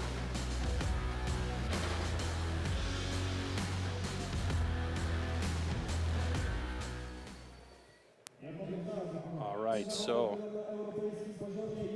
standing block almost done. 2 more heats to go. 1 more heat, we'll have a block change, and then that final heat number 7 coming out on the stage. Kamil Dubicki and Christian Kaczmarek.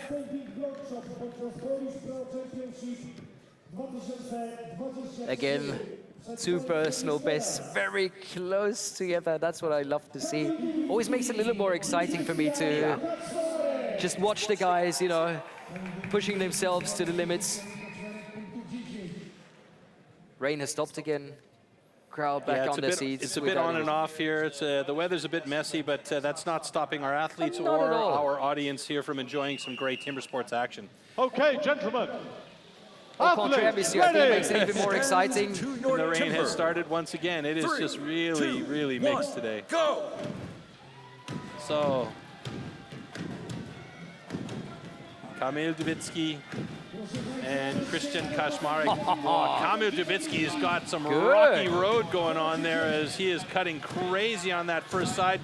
He's about 4 strokes ahead of Kaczmarek on the second side as he's just going bananas at that block. That's impressive, and he doesn't seem to stop. He's really... He doesn't stop at all. Personal best. That was some ugly cutting from Kamil Dubicki. There was nothing accurate about it, but it worked for him. 22.89 personal best for Kamil. Christian Kaczmarek with a 27.61. Nice. Puts him in 5th place. So that's a bit of a troublesome situation for Arkadiusz Grostek. And he doesn't seem to be exhausted. Yeah, I mean, these guys, some of them are so fit. Yeah, but you see some heavy breathing after this discipline normally. Yeah, he was just, okay, now he is, you're right. He had a moment. The adrenaline. Yeah. But you know what, that breeze that comes through our studio here, we got the walls up, but sidewalls are open. It's so necessary because it's so sticky and muggy out there. But look at Dubicki on the far side there. There's nothing accurate about those cuts. Look, he's all over the map with the aim, but you know what? It works for him. However he gets in there. You know what's scary though? Once he gets the accuracy, he's going to be murderously fast on the standing block chop. You got a point there, Troy. You have got a point there because that was a great time. Yeah. And there's still a lot of potential. Yeah, tons. I mean, you can see that for these guys. So an interesting fact is that there are some of the guys that actually participate in cross fitness, or you know, those different fitness aspects, because guys like me, there's so many there's so many things that are happening on stage here that really parallel nicely with CrossFit. So, you know, the accuracy, the power that you need, the stamina that you need to have as well. And I mean, for these guys, it's really important to be strong on stage and have that endurance because they want to make sure they're placed well among their national, but also among the European ranking. Oh yeah, European ranking is so important if you want to make it to Stuttgart. And I believe this year everybody's just talking about this final event and how to make it there, how to get there. We can take a short look at the current European ranking to make sure who might have the best chances of being there. I mean, Koen Martens, for instance, with 29 points, he must feel quite confident. But yeah, I mean, he's got a lot. I mean, the top, usually it's the top 8 in the European ranking that will make it directly to the finals. I mean, so Troy, that means if you win the Polish national championship, it doesn't necessarily mean you are qualified for the Worlds. No, it does not. But these guys are so strong, it's just going to come down to how many points there are for the European ranking. So in this case, we probably will not see Szymon Grunwald participating at the pro level for the individual world championship, but there's a chance that he'll be among the participating athletes on the team because it's just too good not to be there, you know? But it's like an imaginary league between all the national champions, having an extra ranking like the one we've just seen. They take their best times from the different disciplines, just like they would in a normal contest, and then they compare them among the best times of the disciplines. So it really is the best 8 athletes of Europe going to the World Championship. Now, we only saw the best 6 there because we haven't gotten through this contest here today, and there's still a few more contests that we have to get through just to see where those European rankings end up before our World Championships in Stuttgart. So there's a lot of action still to come this year. But like you said, the best 8 European athletes are definitely going to be there, no matter what. And that's speaking of a couple of athletes that we want to see. Here's a battle. This is a battle royale. This is Michał Dubicki versus Marcin Darga. Let's see and watch this. 3, 2, 1, go! Big start by Marcin Darga, and you can see. Oh, look at the speed these guys are hitting the blocks with. It's insane. Oh my goodness. Wow. Dubicki knows he's got some challenger on the other side of that stage. Darga over to the other side of his block, about 4 strokes ahead of Dubicki. Dubicki working hard. Darga through in a personal best of 59.3. What an amazing time for Darga. Absolutely fantastic. And Dubicki, a rough finish for him at 23.62. He's definitely been faster than that in the past. Oh, wow. Unbelievable. If these times stand, that would mean that Szymon Grunwald, after this first round of 3 disciplines, would be in the lead. In front of Michał Dubicki and Marcin Darga. Marcin Darga went at that block like he was hating it. He definitely hated that block. Congratulations. Both cuts are good. Wow. Personal best 15.84. It's official for Marcin Darga. Michał Dubicki with a fantastic run at the start, but the second side of his block, I think he got a little bit stressed by seeing how deep into the block Marcin Darga was and just started to lose focus on the second side. And for Michał Dubicki, that's a bit of a rough finish here in a discipline that he is normally much better at. Whoa, look at those pieces flying off for Marcin Darga. What a powerhouse. 1, 2, 3. Nice transition. 3 strokes ahead as he transitions. 4 strokes by the time that Michał Dubicki finally got through there. And look at the elation for Marcin Darga, knowing that that is done and dusted on those troublesome moments where just a thread is holding on to the top of that block. So rough. All right, let's take a look at the standing block chop let's here. do it. Okay. Szymon Grönwald, Marcin Darga, Kamil Dubicki. That's the top 3 in this discipline in the standing block chop. And Szymon with the national record, that is just unbelievable for his first outing as a pro. Amazing, amazing. And look at the personal bests here at the Polish Pro Championships. These guys really have evolved. These guys are making a progress every single year. And of course, it's time to look at the overall standings after round 1. So here's where it gets interesting. So you're going to see all of the standing block chop positions loaded in, and then we will see how that switches things around. So as you mentioned, Szymon Grönwald on top with Michał Dubicki and Marcin Darga in 2nd and 3rd places. And then we've got Marcin Dubicki and Kamil Dubicki, Tomasz Kowal, Arkadiusz Drozdec made it in 7th, and Christian Kaczmarek in 8th place. So we have our 8 athletes going into the 2nd round. We've eliminated the bottom, the remaining athletes in the bottom. So unfortunately for them, they're out of the competition. But we do now have our 8 athletes moving into round 2, which consists of single buck and springboard.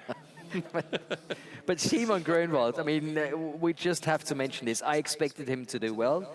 Yeah. I expected him to be a threat to the top athletes, but having him on top of the board after the first round, that is a surprise for me. I have to honestly say.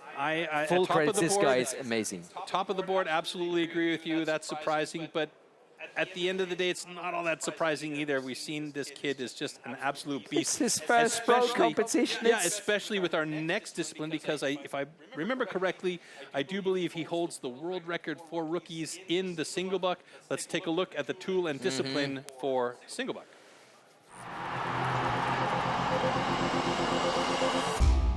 The 2-meter-long cross-cut saw used for the single buck discipline is made especially for competition. A series of consistently patterned 10-centimeter-long teeth are cut with a laser on one side of the saw and then hand-sharpened. Saw teeth are divided into 2 types, cutters and rakers, just like on the old-school saws. The saw weighs about 5 kilos and its base price starts at around 1,500 euros.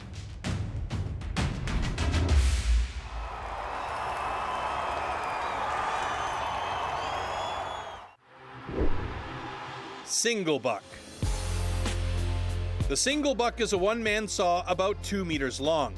With this, the athletes have to cut off a complete disc of a 46-centimeter thick wooden block. The perfect interplay between rhythm and strength is the key to success.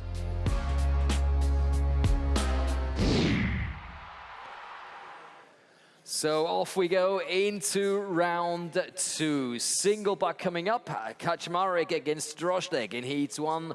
Kowal taking on Dubicki in heat 2. Dubicki against Darga in heat 3. And Dubicki against Grönwald in heat 4. So you absolutely know who's coming up now after we mentioned that. So brilliant. And the problem is we've got M. Dubicki and M. Dubicki there. So it's Marcin Dubicki and Michał Dubicki. So it's going to get confusing, folks. Don't worry about it.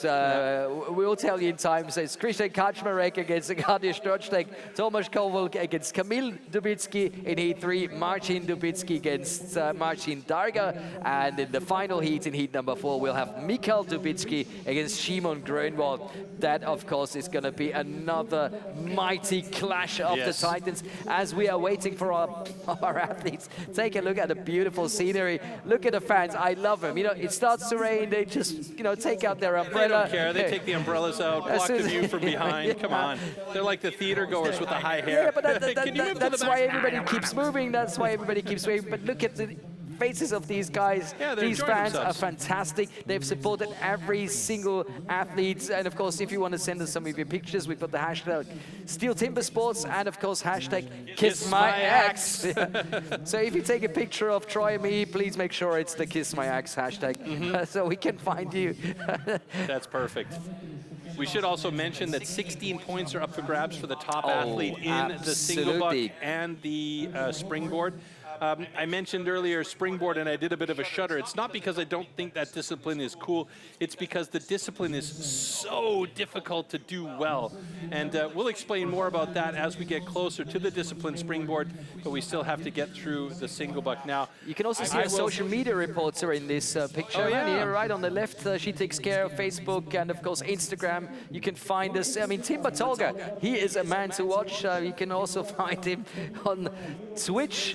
So this is something that really is everybody should do. I mean, yeah, everybody needs to get into the social media thing here as well for these guys.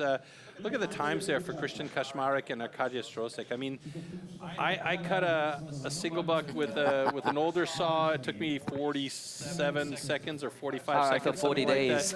Like yeah, 40 days. It was brutal. And these guys are doing it in like 15 seconds. It's just incredible how quick. Then you can see a really good view of the shoes that Kaczmarek but is that was using. that was a football shoe, right? Adapted with. I think it was maybe like a shot put or perhaps a shoe that you would use for javelin. Okay, then it just had the same name as a football shoe I used to wear, but. Oh, it's very possible they did some adaptations for it. But look at how angry those shoes look. And spikes on both shoes this time, not just on one like we've seen before. Well, this is the thing, right? In this particular discipline, that 2-meter-long cross-cut saw, you want to make sure that your push and your draw is nice and clean and even, and you want to be able to use your legs and your hips and your upper body all in synchronicity with one another. It's really important. And these guys want to have synchronized redundancy when they're using that saw out there. They want to make sure that they get a good push, they get good cuts with the cutter teeth on that saw, and they want to make sure that they're sweeping that extra wood and the cut material out of the way. So here we go. And this is where Arkadiusz Stroczek is very strong. 3, 2, 1, go! Oh, Christian Kaczmarek getting right in there with quick, long strokes. Really looking good here. Wow, fantastic rhythm. Barely even made a hop at the start. Arkadiusz Stroczek is a little bit slower today. Kaczmarek with a national record and a season's best 12.84. Fantastic run by Kaczmarek as he got through there quick. That was brilliant. So normally what we'll see these guys do is they'll take a couple of short, choppy, quick cuts to get the saw moving, and then they'll go into their long, flowy strokes. Nope, not Christian Kaczmarek. Why should he? He went straight into it with long, and his strokes were fast. And that's something you usually don't see very often, but boy. And again, we're back to stamina, we're back to, you know, the different kinds of practice that are necessary to be able to compete in all these really diverse disciplines. Actually, absolutely, absolutely. But more than anything in this discipline, it's the rhythm. Okay, congratulations. Both cuts are good. So a national record season's best for Christian Kaczmarek. A big congratulations to him, and what an absolute run from that man. Let's see if we can get a nice slow-mo look at it here. Watch, right off the hop. Tip to tail, he was using the entire length of the saw. Oh, you can see Arkadiusz Stroczek got his saw caught at the start and struggled to get it moving. Kaczmarek was just motoring through this, and this is normally a discipline where Arkadiusz Drozdek is very strong, but you can see here a couple of small angle changes, those 10-centimeter long teeth, they just bite into that block and then they hold on. And restarting that thing is a nightmare. Final pull from Kaczmarek and a beautiful time for the season's best national record.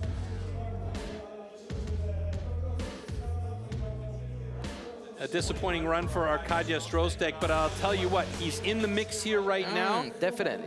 So if anybody gets slower times than 20.10 seconds, then he may well have a chance, as he is currently sitting in top spot, but he's going to get pushed down for We've seen it so many times, Troy, on the misery whip. Yeah, the misery whip is what they call it. That is true. It can happen so fast, and you know, you just lose 10 to 20 seconds. So I don't think Drozdek needs to be too unhappy. Let's wait what the other three heats have to show, as we await Tomasz Kowal and Kamil Dubicki. And I mean, in this discipline as well, you cannot waste any time with your cuts. These guys are all so good. One small hookup, and you've lost yourself, you know, a few seconds in that timing, and then the whole thing can go pear-shaped on you. If you start trying to push too hard, your angles start to change, the saw starts to rock up and down instead of going through the wood straight. So that's a difference maker right there. I honestly think that's the discipline I would be most scared of. It's the only discipline I can do. Yeah, that's probably what makes me scared of it. But I'll be honest with you, it's like a love-hate relationship. Yeah, it's fun to do. It really is fun to do. But I tell you, once you get in there and you start that adrenaline rush starts to flow and you're cutting that block, it's a bit addicting. And then when you finally see that you've got some good flow and you're getting in there in the block, it's really a rush. I can't tell you other than to say that it's a bit like, you know, drinking a really high caffeine beverage and then going, I'm ready to go, let's go, come on, let's have some fun. I mean, it's a lot of fun. I've got a picture in my head of you dancing now, but let's take a closer look at Nobody needs to see that. That's heat number 2. It's Tomasz Kowal and Kamil Dubicki coming up now, but you know, you can fuck up a dance, but you can really have a great rhythm and you can really have a stride. So maybe this is a bit like like in this discipline. Once you've got the rhythm, once you feel the whole thing working, it can be so nice. Yeah, as long as you don't step on your partner's feet, you're good to go. Yeah. You can see here Bart Janssen and Andrew Hall checking the depth of the set cut, and these guys will, some of them will lift the saw out and put it in upside down just to do a couple of practice strokes. It also helps clear any of the excess material that's in there, and you could just see right there. Okay, gentlemen, Dubicki just did a athletes, tooth ready. count to make sure that he's in exactly the right position. There's so much routine for these guys. 3, Here we go. 1, go! And very different positions on the saw. That's primarily due to the height of the guys. So we saw that Tomasz Kowal is a little bit taller than Kamil Dubicki. Both of them looking good, though. You can see knuckles to tip for each of these guys as they cut through really efficiently long cuts. Oh, Dubicki having a little bit of a problem there. But he still gets a personal best 19.29. Kowal with a 21.90. 2 personal best on stage for single buck for these guys. Great job. So this round really kicking off great. Look at the fist. That's a beautiful mixture of exhaustion and happiness.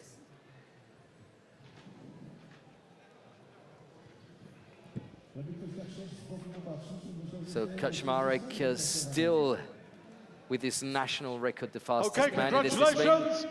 Both cuts are good. Dubicki with a 19.07 in position 2 now. Drozdek in 3rd and Kowal in 4th place after the first 2 heats in this discipline. As we are getting ready for Marcin Dubicki and Marcin Darga in our 3rd heat. But that's beautiful slow motions that we're getting delivered from our camera team. Yeah, that's a great shot right there. You can see that tip of the saw disappears into the cookie, and right there you see a little bit of a stick, but he still managed to get himself a personal best under 20 seconds, so a really great job there.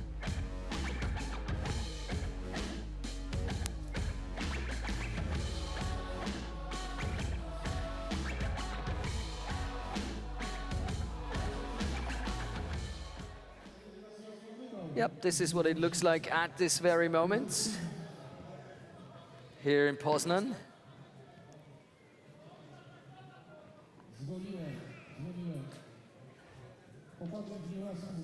Big mix, not only of emotions, but also of rain. And let's call it sunshine. We did have some sunshine. So Dubicki versus Darga. 103 Ks against 110.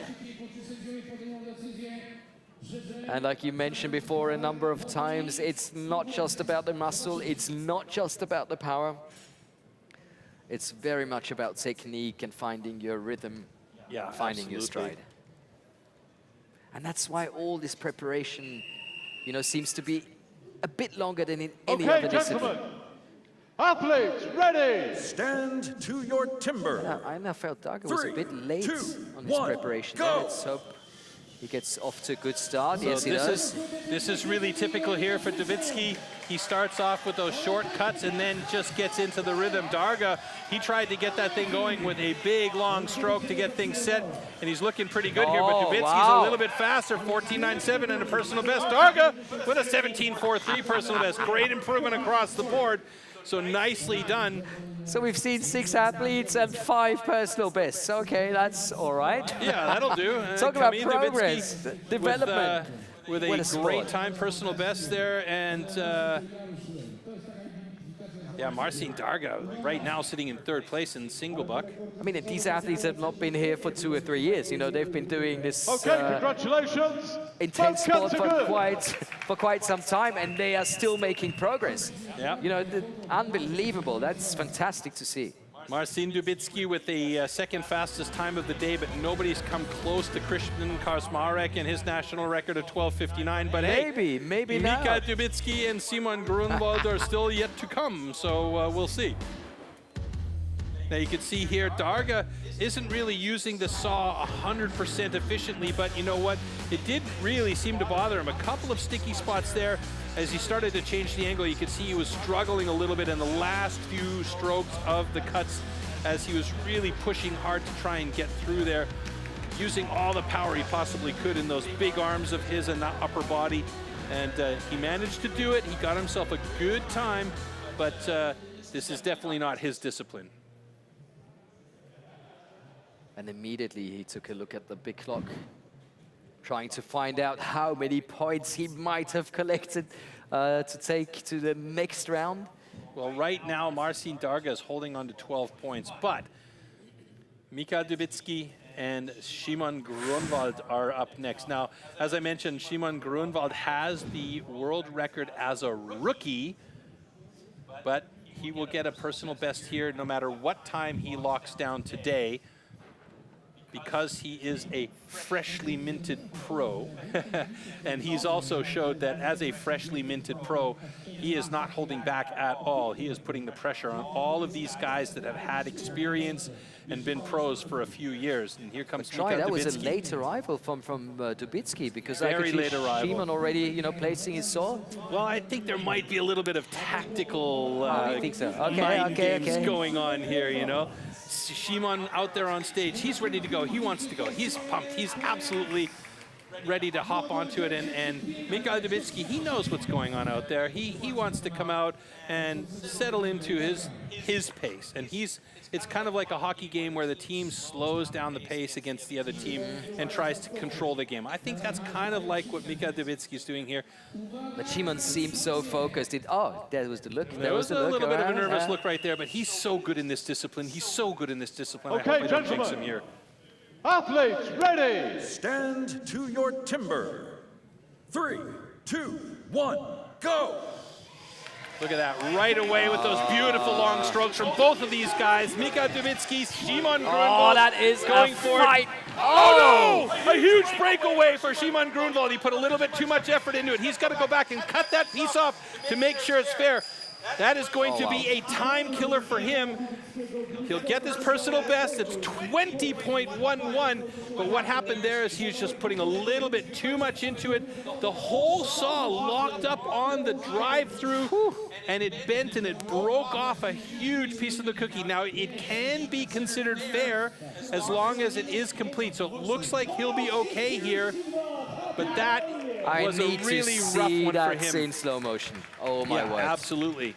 Such a good athlete though, and it was just a little bit too much excitement for Szymon Grunwald there. But he's got himself a solid time of 19.91, a personal best as a new Okay, congratulations. Both cuts are good.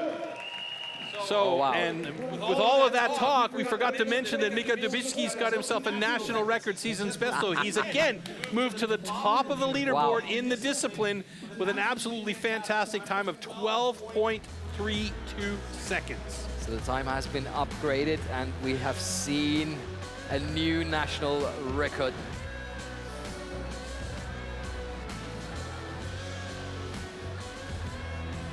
So a lot of action going on here today. You can see there that saw bowed so massively, and then he had to reset the saw in place, and that is a beast to position properly. It takes away so much time, then has to reset, recut, and get the last bit of the cookie. But in Szymon Grunwald's credit, he remained calm, he didn't panic or freak out, and he did what he needed to do in order to get the points on the board, so he didn't get a DQ. And that was an experienced bit of action right there. Great job by Szymon Grunwald, though, to maintain composure in that one. And so let's take a look at the rankings in single buck there.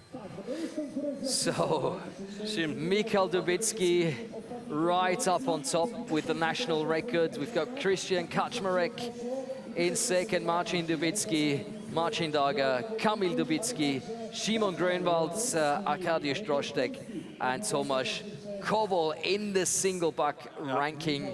Now let's take a look what happens in the overall standings. Now look at the points here. Michał Dubicki, 46 points. That means Szymon Grunwald, Marcin Darga, and Marcin Dubicki are sitting there with 38, 37, and 35 respectively. So they're all well down below in the points as far as Michał Dubicki is concerned. But what a great job by Szymon Grunwald to maintain his composure and get some points in the bucket with 38, sitting in second place in the overall rankings.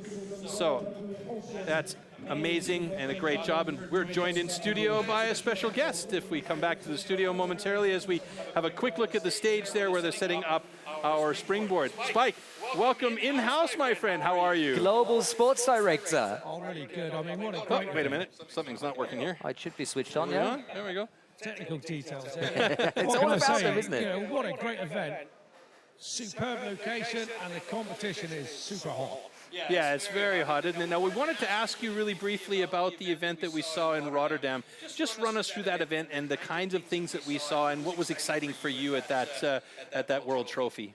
Oh, the thing for us, it gauges where all the athletes are in the world, and what a fantastic event. I mean, it had everything, didn't it?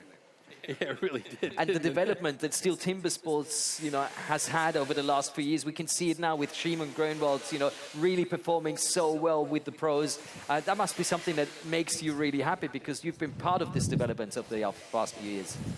Yeah, of course. I mean, it's all about the team effort, and the rookie academy and the development is just coming to full light now. And you'll see today, tomorrow, the harvesting the fruit now. We said last year, how professional these young athletes are. They're so motivated to be at the top. And just look at this young fella here. It's an inspiration to all young people in sport. Go out and put the dedication in and you'll get there. You've been involved in the Rookie Academy, which is an event that happens every year for the rookies in the sport to come and learn how to be a pro or how to develop their sport. Did you see this coming with Szymon Grunwald, or was it a bit of a surprise? Give us your 2 cents on this one. Yeah, absolutely no surprise at all. And there are a number of athletes here in Europe that we can see their potential. You know, there's still a little bit of fine-tuning to do with the guys, and they know exactly what that is. But trust me, you know, these young Europeans are really developing. And, you know, another season, well, things are going to change a huge amount again. And a big one coming up tomorrow with the European trophy. Is that something you're looking forward to? Oh, majorly, because, you know, we're gauging these guys now, and some of these guys are up at that level. They are at the pro level now, and I would be very surprised if at least 1 or 2 of them aren't in that top 8.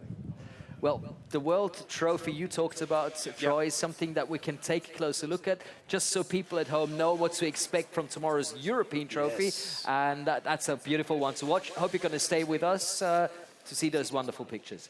Absolutely. Thanks, gents.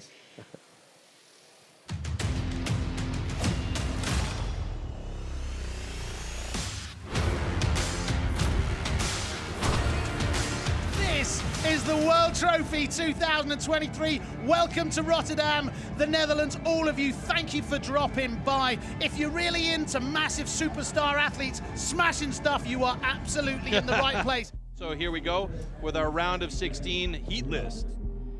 And we're ready for the first heat. This is it. It's the big one, everybody. We've waited a year for this. A good start is critical here. Arcing quick then. Yeah, he's got a nice cut. He should be through fairly quickly as he swings through and heads over to the single bucking though. And Jordan keeping things nice and calm as he steps towards the standing block drop. That was a massive skip though for Jordan on his first driver. Hopefully that didn't mess his headspace. But he's done it. He's got 1:18.72 is his time. One more. There you go, buddy. Good man, son. Well done. A time of 1:43.64. Jack had a good run. Laid some hits in. Good to the single buck and standing. I just lost my endurance. So. Klima in white and red on the left. O'Toole in green on the right. Klima with that stock saw. He's staying right with O'Toole, dead even. But rolling all the way across the stage. He was very, very slow and broke for stroke with Lawrence O'Toole. O'Toole is through. Matches Klima is through. They're moving over to the single buck now. Yeah, you can see the difference right there. O'Toole, distinct advantage on the single buck. He's so strong in that discipline, but it's going to be O'Toole with a fantastic run as he did a great job. Yes, we are. Here we go, Lens Pubaré. He moves over to the other side just ahead of Lens. He's going to make Lens work for it today. Side right now. Very close. Oh, look at this. It's dead even as they head over to a discipline where both of them are strong. These guys are cutting here. It's Pubaré with an advantage now. Lens is over to the other side of his block already. He might make it short work of this one here as Pubaré almost done it, but Lens has done it.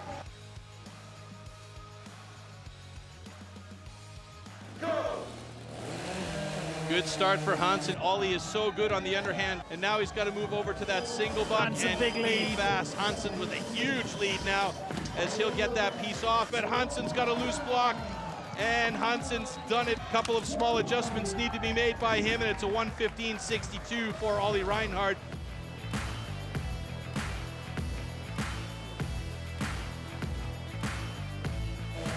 Very nice. You can see the different styles. Dubicki's really flat. Kugler a bit more of an angle. Dubicki did, however, take a step down and moved over to the single buck, but this one's all Dubicki at the moment. 1 or 2 drivers more for Dubicki, and there it goes. Good job, 1:16 for Kugler. Ein bisschen was zu erwarten war. Michał Dubicki ist in einer unglaublichen Form. Er hat einfach abgeliefert. Grunwald up against Martens. Also right there as the two of them head over to the underhand chop. That caused them big problems to get it out of there. And Martens moved to the second side, and his is going to take a miracle, but it's Jacek Grunwald with the win in this. This is the second last heat. It's heat 7. It is the Wunderkind from Sweden, Ferry Svan, going out against the very experienced Guillaume Mauer. Guillaume Moore right there with him, though, Guillaume.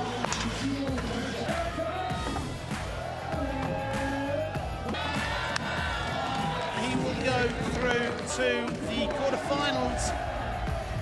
The final heat is Redmond Knoll, the local boy, going against Danny Martin from just across the border. Is an absolute expert in the motor saws, so he should be really clean through.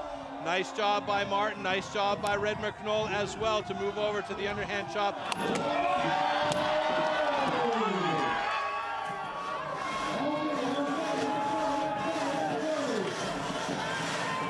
Now, moving to the standing block chop, this could be very close as Redmond Knoll pushing off of that back leg that's injured. It looks like it's wiggling and waggling, and there it goes for Redmond Knoll. Knoll wins it, moving on to the next round. Unbelievable. War ein paar kleine Fehler gewesen und am Ende waren 2-3 Sekunden, die ich leider hinter ihm lag. So we can now see the competition tree, and we can see how the quarterfinals will be filled. They will consist of Jordan versus O'Toole. Ooh, an Antipodean lineup there. Going up against Lenz and Hansson in quarterfinal 2. Dubicki and Grunwald will make up an all-Poland quarterfinal 3. And Ferry Svan going up against local boy Knoll in quarterfinal 4. Ooh, there's a couple of very interesting ties there, isn't there? Yeah, I mean, there's been it seems like there's a collision course between Jack Jordan and Jason Lenz, depending if they get through their heat here. But it is going to be a monumental battle between two absolute masters. Here we go. O'Toole's a little bit faster. Just a hair. Oh, and Jordan misses his axe. That's going to be a problem for him. O'Toole's like a half stroke ahead of Jordan. Oh, but Jordan's no, caught it's up not and the taken way. over now. Jordan's moved over to the single buck ahead of O'Toole. Wants to get through there and move to the under. Standing block chop now. He's good in all these disciplines, moving over to the second side of his block. Will he be able to catch up with Jack Jordan? No. Jordan does it, there Jordan's it is. managed to get below a minute, and he's managed to eliminate one of the masters of the sport. Probably not my best there, but Jack's a top-notch competitor. It's pretty hard coming up against him so early in the competition. It is time for the next heat of the quarterfinal, and that is the American on the right-hand side of your screens, going up against the powerhouse from Sweden, Emil Hansson. Lenz has got a big, thick, fat cookie there. Fat cookie there. Yeah, but you know what? He wants that, and he does that on purpose because he wants to make sure that he's got a thin cookie for the single buck. Ah, okay. And Emil Hansson right there. Lenz getting through there first, is it? No, it's going to be Hansson. Hansson. Oh! It was Hansson, but he put a foot down. Oh, See this one is here. gonna be close. Hansson needs to get far as he possibly can. They're both right next to each other. Will it be Jason Lenz? It's going to be a real tight one. Oh my God! It's one hit difference between the two with Jason Lenz just taking it. Close. Holy It cannot smokes, get any folks. closer than that. Unbelievable. Ja, det var ganska tufft. Det är tufft motstånd jag hade där mot Jason Lenz. Jag har haft lite strul i försäsongen med sjukdom. Så jag känner att styrkan inte riktigt var där. Jag var trött inför det race i armarna.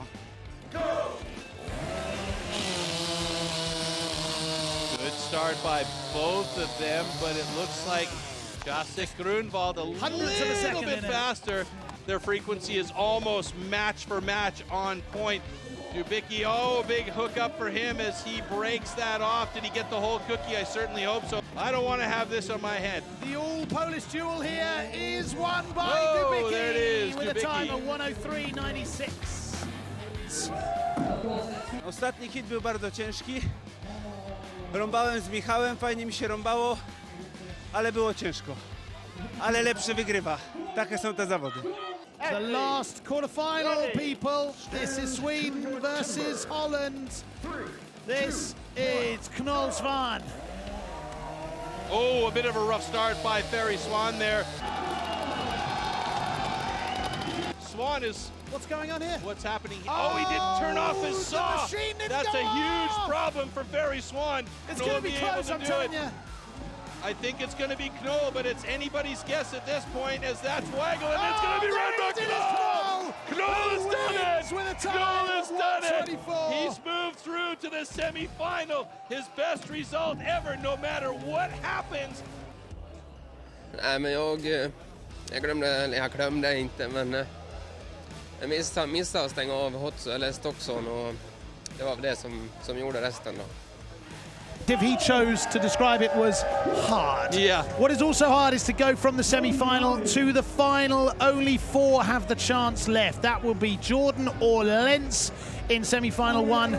and it might even be Dubicki or Knoll in semi-final 2. Anything could happen, and remember, the loser. We're going to see two giants of the game go up against each other here in the semi-finals of the World Trophy. This is Jack Jordan from New Zealand and Jason Lentz from the United States.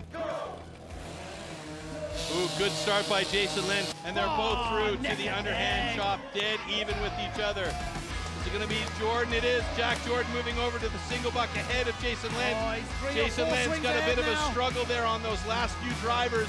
Cookie's done it, standing on to the standing block chop. Jason Lentz, this is his discipline. Will he be able to catch up with Jack Jordan? On the other side. Look at the wood fly. Lentz is absolutely destroying this block as he moves over to the other side. It's going to be Jack Jordan with a couple more drivers. There it is, and there it is, Jack Jordan.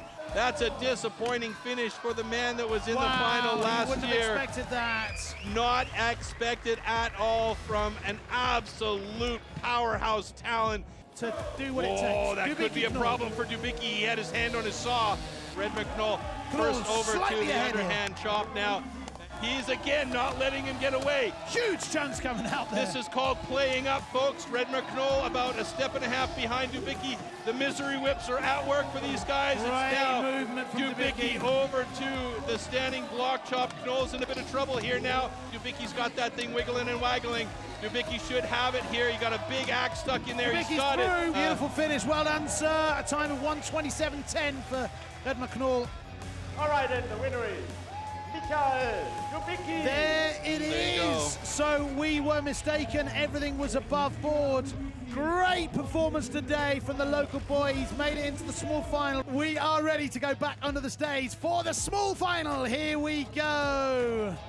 So Red McNull in the orange on your right. Jason Lentz in the red on the left. Good start by both of these guys on that stock saw. Bang on that first driver for Red McNull. He's right there with him. Looks like Jason Lentz is through. Lentz is through. And he's on to the single buck, taking his time now. Knoll a couple of steps behind as he moves over to the single buck. Single buck is a bit of a troublesome start for Knoll. Very, very slow at the bottom end here. Stepping over to the standing block chop, and you can see he is gutted his block. He doesn't look fresh either. He can barely hold on to that axe, and it's Jason Lentz taking the bronze medal here today. And there you go, Red McNull, the fourth place at the weekend here with a fantastic result. Nou, kijk, het is hier de top van de wereld en ik draai eigenlijk pas net mee. Dus als je gaat voor top 10, dan probeer je dat. En dan probeer je een ronde verder te komen, misschien een tweede ronde. Ja, en dan wil je alles voor die 2 rondes geven. En ja, dan heb je alles gegeven voor die 2 rondes, maar dan moet je nog een keer een ronde. En die win je dan ook. En dan moet je nog een keer een ronde. Ja, en dan lig je er wel uit. Maar...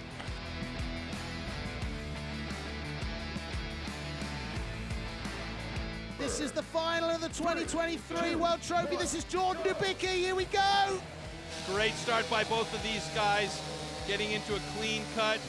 Dubicki's making that cookie for that single buck a little bit thin. It's going to be troublesome for him, I think. And here we go. Speed. The Dubicki speed is at work here. He's going to switch over to the other side any second now. He's there. Jack Jordan's right there with him. Jack Jordan not as fast on the underhand chop, but he's got the power there. Is Dubicki going to get through? He's going to get through right with Dubicki. It's very, very close. It's going to be a scary single buck for Dubicki because his stock saw was very, very close to cutting close to his single buck saw. Now it's Jack Jordan over there. It's going to come down to this discipline right here. Who's got the power and the drivers? Both of them going over to the other side. A little bit of a slip by Jack Jordan. It's going to be an incredibly close race here, right down to the wire. Oh, it's Jack Jordan! Unbelievable. Dubicki, a half a stroke back from Jack Jordan. Unreal. Really tough competition today. Everyone was out there pushing me all the way to the end there. I felt like I was chasing the game a bit, so to come away with a win like that at the end, yeah, unreal feeling. It's great to win it back to back, especially after winning it once. You sort of get a feeling of how hard it actually is. So to come back here and win it again is excellent, yeah. He won the STIHL TIMBERSPORTS World Trophy in 2022, and he's done it again. He has regained his title. Please give it up for the champion, from the man from New Zealand, Mr. Jack Jordan!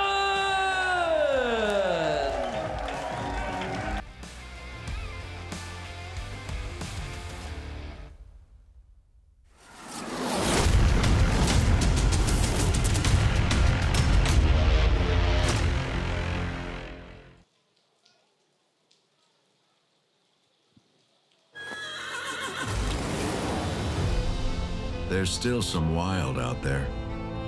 But to look for it, you need something that can look adventure in the eye. Something built wild. You need a Bronco. Big smiles in the studio. Oliver Yes. Reinhardt's in the house. Welcome, Wally. Hi, how's it going? Man, a few words. Listen, you just competed for your second World Trophy in Rotterdam. Your first World Trophy was a bit of a misnomer because you nearly chopped a finger off. Talk a little bit about that first, and then talk about your experience at the latest World Trophy in Rotterdam. Yeah, well, we had the Rookies World Championships there, and I got into the trophy after that the next day. I was kind of naked, and I didn't really pay attention, cut my finger on the underhand, and that was sort of over for me. Felt very sad to really let that opportunity go, and I was happy to go back in Rotterdam and compete there again. What's it like for you to step up on stage? Because it's not that long ago that yourself was a rookie. What's it like for you to step up on stage, and what must Shimon Grunwald be thinking today, being a pro up on stage with these guys as, you know, a pro and getting to compete with the big names that you've been watching for so long? Oh, you know, it's definitely a bit of weight on your shoulders with being a rookie. The guys, they just say, oh, you know, he's just a rookie. You have to prove yourself. There's quite some weight on your shoulders. And I think Shimon has done exceptionally well this time. All right. So let me jump in, Ollie. I mean, you're here for a reason, because you're going to be competing tomorrow. What have you seen today that you can take over for tomorrow, except for the crowd being absolutely fantastic? It's raining at the moment. Dumping. We have a thunderstorm, and they are still supporting all the athletes. But what's your goal for tomorrow? Goal for tomorrow is definitely to be under the top 10 athletes competing, and we'll see how far we go. The lineup is pretty strong, and I'll give it my best. I would say the lineup is amazingly strong, but you seem extremely fit. It's not too long that we've seen each other in Rotterdam, but I feel like you've gained some extra muscles. Have you had a secret training here in Poland, maybe? I did have a little sneaky week with Michał Dubicki, where he told me all his secrets, and it was real good. Got trained real hard, got fed well, and now I'm pretty ready. So it looks like he's very ready. Looks like he's very ready. Now, you mentioned that you've trained with Michał Dubicki. Is the whole crew there training like mad? Because, I mean, the Dubickis just, it seems like they're on fire, the whole gang, as you had a chance to train with him. Tell us a little bit about the things that you're training and maybe any techniques that he might have passed on to you. And do you think he's holding anything back to maybe give himself a little bit of advantage when he might have to go up against you? Well, definitely not holding anything back. He just says the harder you go, the better you'll be, and to push through, that's all he says.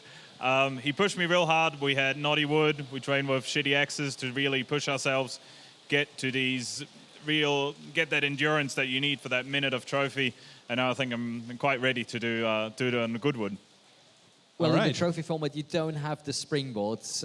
Ollie, we're going to move on to the springboard now. What do our athletes have to look out for especially? What's the secret behind the springboard? Because that's one of the most difficult disciplines in the business. I think best there is to keep calm, cool, and collected, the 3 C's. Otherwise, if you bugger up the pocket, you're going to end up having a shit all the time. And yeah, that's all there is, just stay calm. All right, ladies and gentlemen, we're going to check out the springboard discipline shortly. Ollie Reinhardt, formerly a rookie, now a pro, looking to represent Switzerland and is the future of Swiss timber sports. Thank you very much for joining us here today. Appreciate having you here.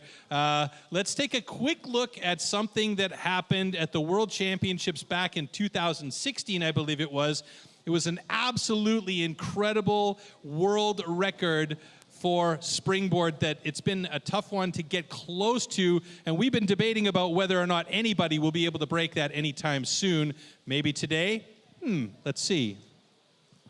3, 2, 1, go!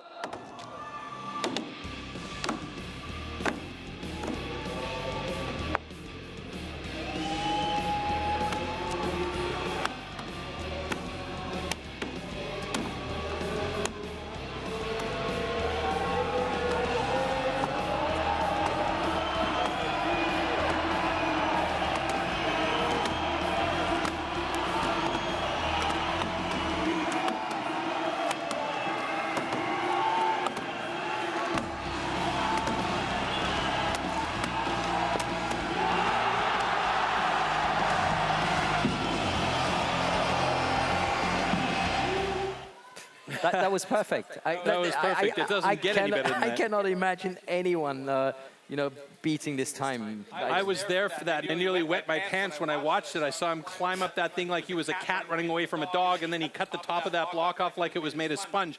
I mean, it was an unbelievable effort from Sterling Hart, and it's hard to imagine that anybody is going to be able to beat that time of just over 35 seconds. I mean, it's bananas. But many of our predictions have not come true. No. So maybe, just maybe we're going to see a new record in Stuttgart, maybe today. But for now, we're going to show you everything you need to know about the discipline springboard. Springboard. Springboard simulates the traditional way of felling trees, climbing up over thick roots. First, notches known as pockets are chopped into the log. 2 springboards are then anchored into these pockets. The athlete then climbs up to chop through a 27-centimeter thick block of wood in the fastest time possible.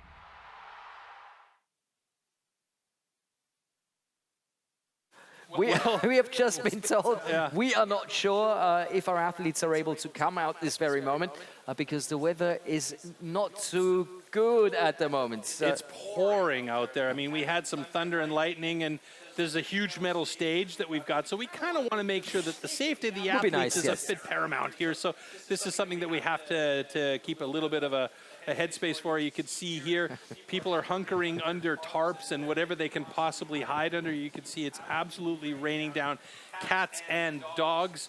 And most of the athletes are either undercover somewhere. You can see when they end up on camera, they are enjoying themselves underneath the STIHL TIMBERSPORTS banner. And nobody wants to go home. That's great to see. Yeah. Everybody's staying. They're just trying to find some shelter, which is not that easy. Yeah, this is the thing. Now, we're talking about the springboard, and you can see there's a lot of moisture on that deck. And this is a very, very important aspect for these guys to make sure that that deck is safe. Remember, we're talking about a razor-sharp instrument. They've got to cut a pocket. They've got to set the board like we saw in the tool and discipline.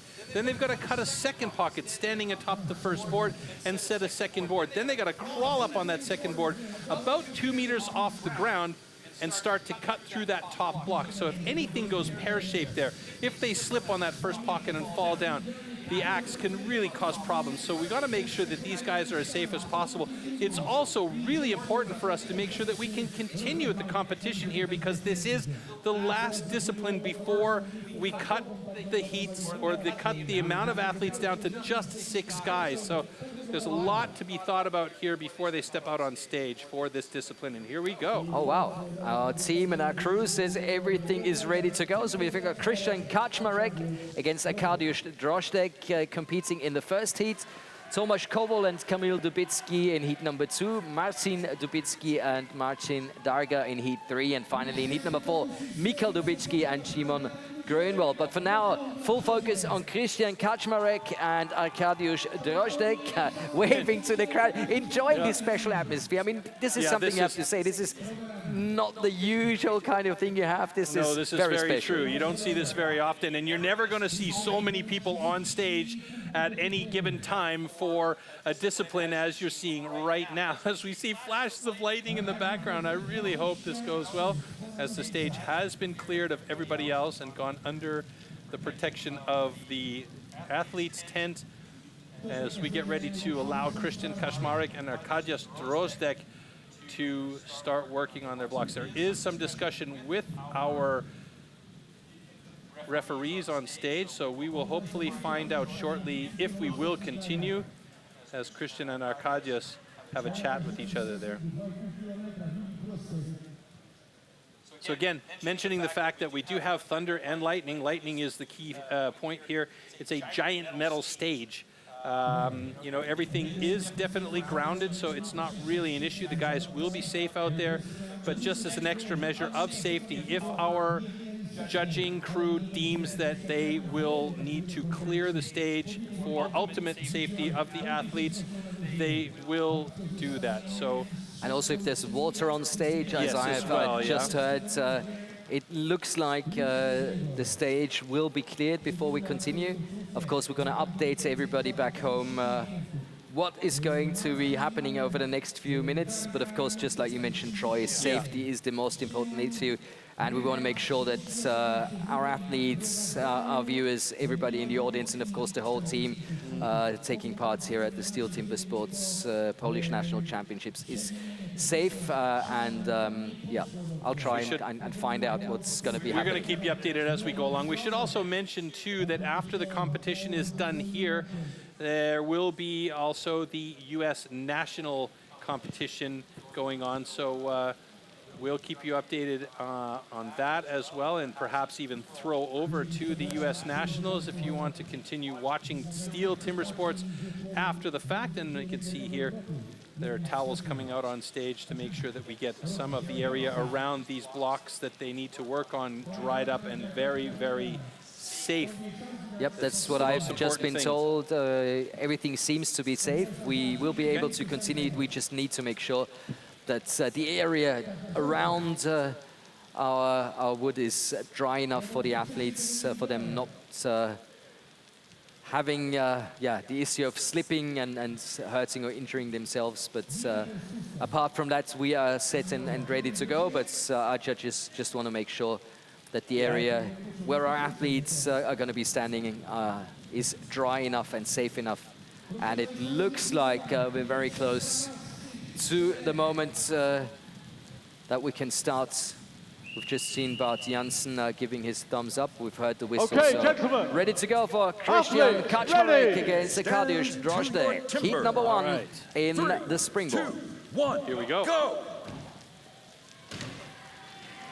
So looking for a clean pocket to get a solid board position there. Is that Drozdek? No, that's Kaczmarek there. He's got 6 hits for his pockets. Got a bit of a saggy board right away. When the weight gets on there, that's going to not bite so well. So he wants to make sure that second pocket is super clean. Arkadiusz Drozdek, on the other hand, has got a really nice first pocket and board. And this is the least of our concern here. You want to make sure that second board and pocket is absolutely perfect. A little bit of house cleaning there. He'll set the axe and now set the board. Now that metal tooth that's on the front of the board has to bite in when he applies pressure of his body weight on there and gets up there. Optimal would be a little bit of an angle. It's okay to have a flat board, but look at these. Both these guys have real nice boards up there. Neither one of them really using the full length of the board to their advantage. As you see, their back feet are about 30 centimeters in from the back of the board. And that's going to mean that they're going to be using more of their upper body to make the cuts on those drivers than they are using their back leg to push through the hips and really get some power into the board.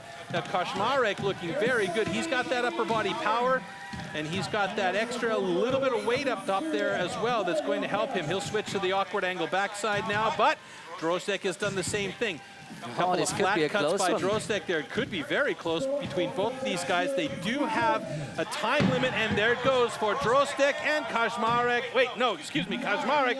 Drozdek struggling to get through that second side. Should be there any second now as he's getting in deep on those final awkward cuts on the backside. I think maybe he might have gone there a bit too early, as we don't normally see the guys cutting in straight and flat on that backside. But he's getting there. And now he's finally got it at 1:47.09. So neither of these guys really getting the time that they had hoped for.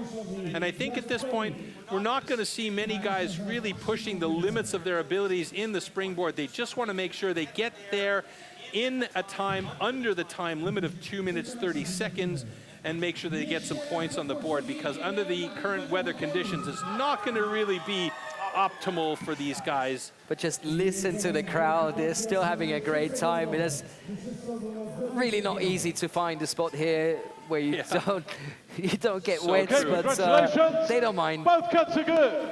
All right, so both times will count. Arkadiusz Drozdek and Christian Kaczmarek have them locked and loaded. Remember, in this last discipline, we're only taking the top 6 athletes with the top 6 points. You can see how critical these pockets are for placing the boards and making sure that the tooth bites into the board. Kaczmarek's first board, not so great. His second board, though, was very nice. Arkadiusz Drozdek, the master, just making sure he's got himself a good position. And both these guys had excellent top boards. You can see they're parallel to the ground, slight up angle perhaps, and they were able to really utilize the boards, although they didn't as much as I thought they could have. It's great to see how focused these guys are in that, what is it, like about 2 meters of height. Yeah, 2 meters up. You don't want to make a mess with that axe in your hand and fall down. Absolutely. Now look how relaxed they are up on top of those boards, though. When you really think about it, you know, there's so many things that can go pear-shaped up there, and you know these guys have such good routines when it comes to this stuff. And our next heat getting ready to come out. Tomasz Kowal against Kamil Dubicki. Very similar personal bests. Again, that's what I'm always looking for. That's what I think makes the competition even more interesting. And this is, of course, something very unusual, not only being able to compete in the springboard, which is not something you do every day, but also under these very difficult conditions. But both athletes seem very focused, getting their springboards into position. Our judges giving all the support that's possible. Again, checking if there's not too much water here on the ground on our stage. Very many of these decisions will be, you know, a combination of the athletes giving their opinions on the situation, and also as well our referees on stage making a call of safety. Timber. 3, 2, 1, go!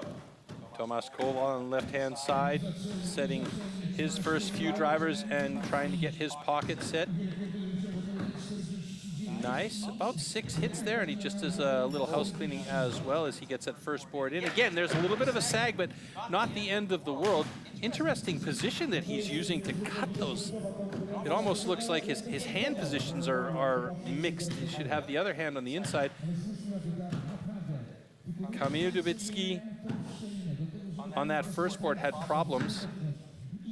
Now he's really taking the time. It's going to cause problems. This is the biggest issue here for most of these guys, is making sure that you get that pocket set properly. If you get the pocket set properly, and you could see there, Kowal's, he's testing his board, but it's sagging way too much. He's going to need to go back and reset that. But he doesn't. He just doesn't have the stability that he needs, and these guys are both edging up on the 1 minute mark. Kowal doesn't want to risk it.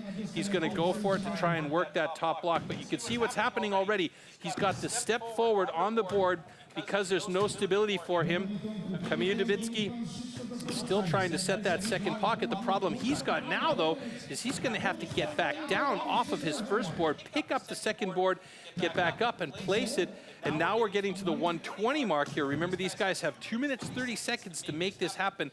And then if they go past that time, you're talking about a disqualification for exceeded time limit. Now, Kowal, he's opted to go back down onto his first board and recut that pocket. And you see Kamil Dubicki has gone down to pick up and reset his board in position. And now he's got to get back up, place that board. And it's a problem for both of these guys. Those pockets were just not working, and this is all about the experience but of Dubicki's making second sure. pocket now looks awesome. Yeah, he's still got a bit of sag, not nearly as bad as it was on.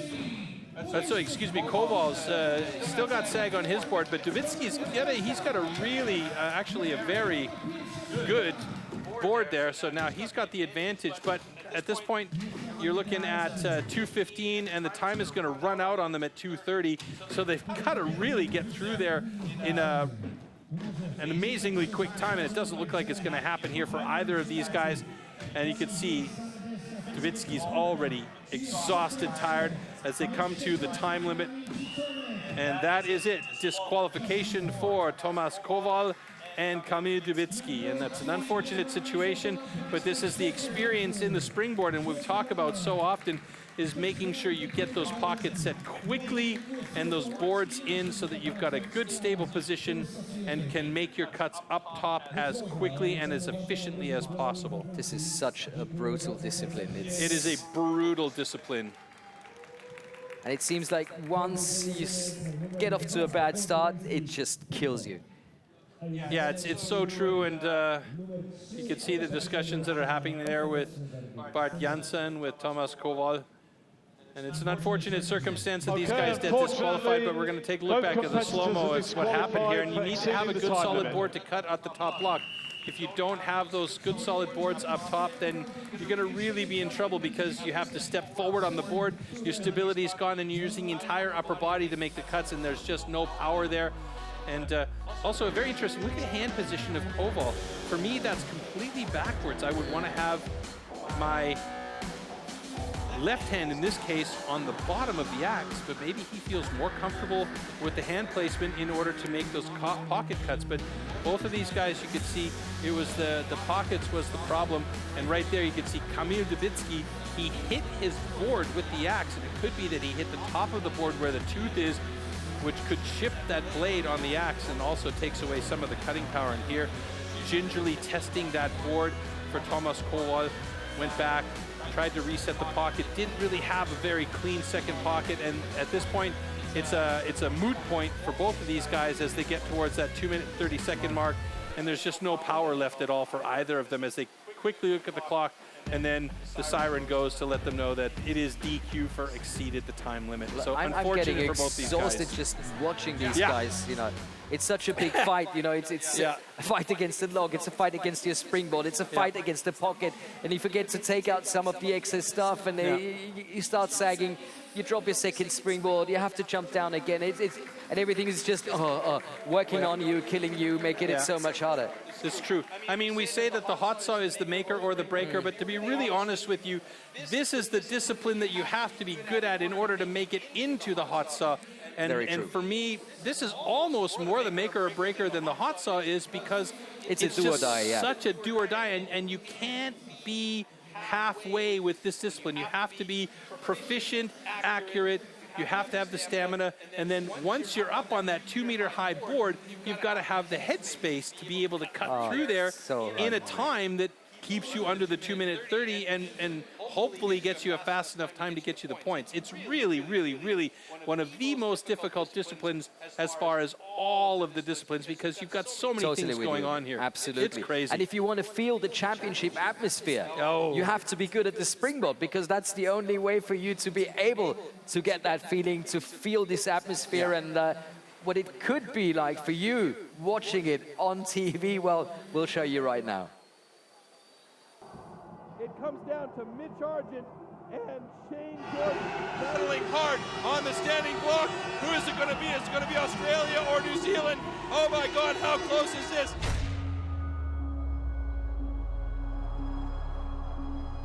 And it's Australia! The atmosphere last night in the team's relay was unreal. That is their title of Team World Champion 2 years in a row. Oh, definitely. It'd be the noisiest crowd I've competed against. Shane Jordan's already over there. Yeah, I'm actually kind of getting goosebumps thinking about it right now. The crowds here, they were just erupting. You feel the energy of the crowd. My goodness, what a great comeback from Belgium with a time of 1. The crowd was absolutely electric. And it was so much noise and support. Ja, doch, das pusht schon rum. Mein Fanclub ist auch da. Very passionate about their country and, their competitors. Yeah, it feels super. Oh my goodness, look at this. It's pretty awesome to compete in front of a crowd like this. But he's not giving up. He's looking good. Like such an adrenaline rush. It's an amazing feeling.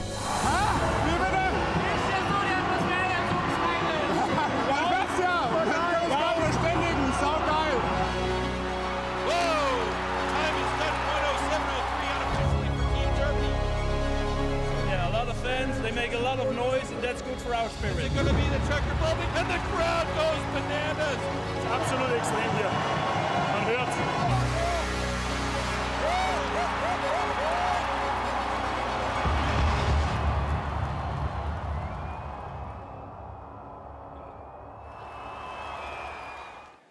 I'm getting misty looking at those pictures. It was so amazing in Prague. Brilliant. And then we had that break. You know what I'm talking about, I don't folks. remember. I don't but know. We're back for the World Championship in Stuttgart. Unfortunately, folks, the arena is sold out. But you know, you might get lucky with a scalper out front. Who knows? I you know, don't recommend doing that, but so far, both days of the World Championship completely sold out at the Porsche Arena in Stuttgart for November. I'm really looking forward to that event. Absolutely. It's going to be a wild, wild, wild weekend of Timbersports action. And you can watch us on the live stream, join us. You know, it's going to be absolutely fantastic. And what to look out for? Well, that's coming up right now. Enjoy. Yeah, let's have a look.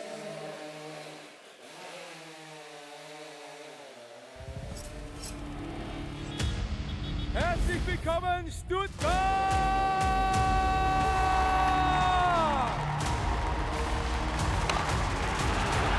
A new world record from Sterling Hart!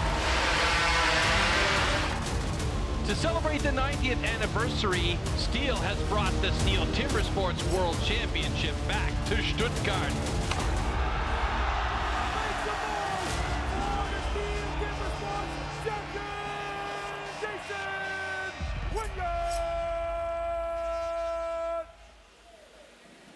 Yeah, it did say get your tickets now, but yep, too late. Sorry. Sorry. Yes, but still, make sure to join us. It's going to be absolutely amazing, and we have a lot of STIHL Timbersports coming up until the 2nd, 3rd, and 4th of November. And yes, we've got this on your schedule right now. Even today, it's not only the Polish Pro Championship, but STIHL Troy. Yep. We also have the US Pro Championship. That's coming up actually tomorrow, the 30th of July. Yeah, but it's already today because of the time difference. Yeah, so actually, yeah, it's 9 p.m. 9 p.m. 9 p.m. So directly after the Polish Pro Championship, you can tune in and watch the US Pro Championship coming to you from Milwaukee in the United States of America. This is like a double bill watching, going to the cinema, you know, watching Barbie and Oppenheimer. Twice for your money. Yeah, absolutely fantastic. Nordic Championships coming up, Swiss Pro Championships, Austrian Championships. So all these nations still fighting for a top position in Europe to make really looking forward to as well. 3rd of September, the European Nations Rookie Cup and the European Nations Pro Cup. That's a different type of format where the nations are battling against each other. Nice That's one. a lot nice of fun. One. Absolutely. German Pro Championship in Essen, and the Team World Championship to kick it off in Stuttgart on the 3rd. Yes. And then, drum roll, the 4th of November. The individual World Championship, Stuttgart. Will Australia be able to defend the World Championship as a team again, or will it be a new team, perhaps Poland, who will come from the black region of Europe and take over that top spot? Everything and anything is theoretically possible. We've got the 8 top competitors from Europe. Correct. Taking on 4 from overseas. 4 from overseas, plus we also have the German competitor who is going to be included in the top 8, but doesn't have to have the whole qualifying situation. Danny Martin is definitely going to be there, and he'll be representing Germany. So as the host nation, he gets I'm not going to call it a pass because the boy is primo. Oh, yeah. But yeah, he's going to be doing his best to try and get to that Hacksaw discipline. But the US champion, whoever is going to win this weekend, who's going to win the pros, he's going to be joining us in Stuttgart. We also know that Sterling Hart's going to be there. Is Sterling Hart going to cat up the springboard again? We'll see. Who knows? Yeah, there's going to be a lot of action happening in Stuttgart in November, so make sure you stay tuned throughout the season and join us in Stuttgart as we take a look at the last-minute preparations on stage. Yep, it looks like we have a bit of a problem with one of our logs up there, but the team has been working so fantastically. I see what the problem is. The stand that they've got set up there, they needed to put a new tree stand in position because you can see the angle is a little bit off. So what they're doing right now is trying to chip away or trim away some of the base so that they can straighten it, because at the moment there's about a 10 to 15 degree angle at the top, and that's pretty much the last thing you want to have when you're trying to cut away a block at the top. So that's something they want to make sure that they have clarified. So last-minute preparations going on, and I mean, you really have to give props and kudos to the team that's out there on stage. They bust their butts to make sure that that stage is prepared as quickly as possible in between the disciplines, as well as cleaning up in between each of the heats to make sure that these guys have a safe environment to work on. And as you can see, there's a lot of wood being used on stage, but not to worry, folks. We take good care to make sure that we have the best competition wood possible. And even if it's like a Pisa log that we've just seen. The Pisa log is still a good piece of wood. It's just got to be placed correctly. Let's take a look at a little bit more about what goes into creating premium competition wood.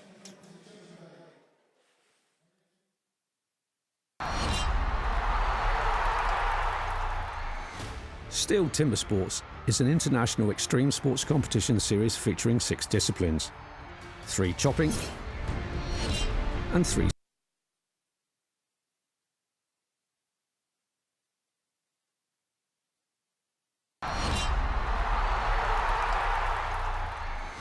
STIHL TIMBERSPORTS is an international extreme sports competition series featuring 6 disciplines: 3 chopping and 3 sawing.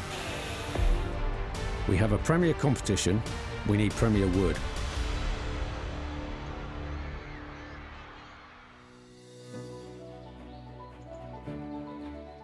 The biggest challenges that I face as part of my role is to ensure that our competitions are supplied with the highest quality wood. Each individual tree is examined for its conformation before processing. We need to make it fair for all athletes. So we are selecting different sections of the trees to use for each of our specific disciplines. Once the trees are felled, extracted and transported to our facilities, we measure, mark and then cut the wood into sized blocks. We then peel the blocks ready for competition.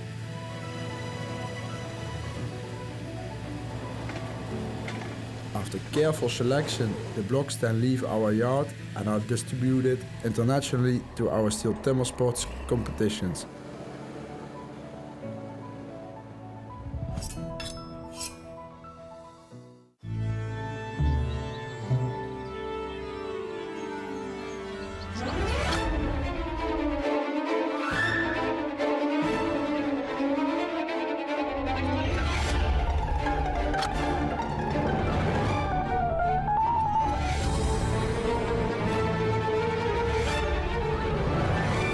Zadbaj o piękny ogród z najwyższej jakości urządzeniami akumulatorowymi STIHL. Tylko u dealerów STIHL. All right, still dealing with a little bit of a log issue. Funny to say that, but we're dealing with a little bit of a log issue on stage. There was one stand that needed to be readjusted and straightened because, as I said before, you can't have the leaning tree tower of Pisa out there with the block on top for the springboard. It's a really important discipline for these guys. Might not be optimal, right? No, not at all. Not at all. But we've got great STIHL TIMBERSPORTS action coming up for you tonight, right after the Polish Pro Championships. Yes. And of course, tomorrow is going to be another big day. We've got a great format coming up for you. Oh, and, the trophy. Yes, I just need to mention it, and Troy just goes bananas. It's going to be one-on-one, you know, it's man against man. It's a knockout system. Just absolutely fantastic, and we have a good reason for you to tune in tomorrow again. Take a look at this.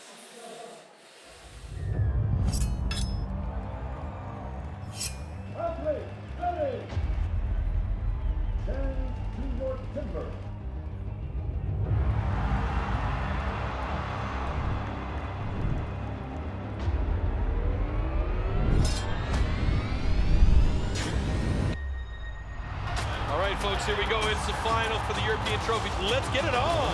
Good start by both of them. Over onto the underhand chop. Wow! How quick is he through that single buck? It all came down to the standing block chop.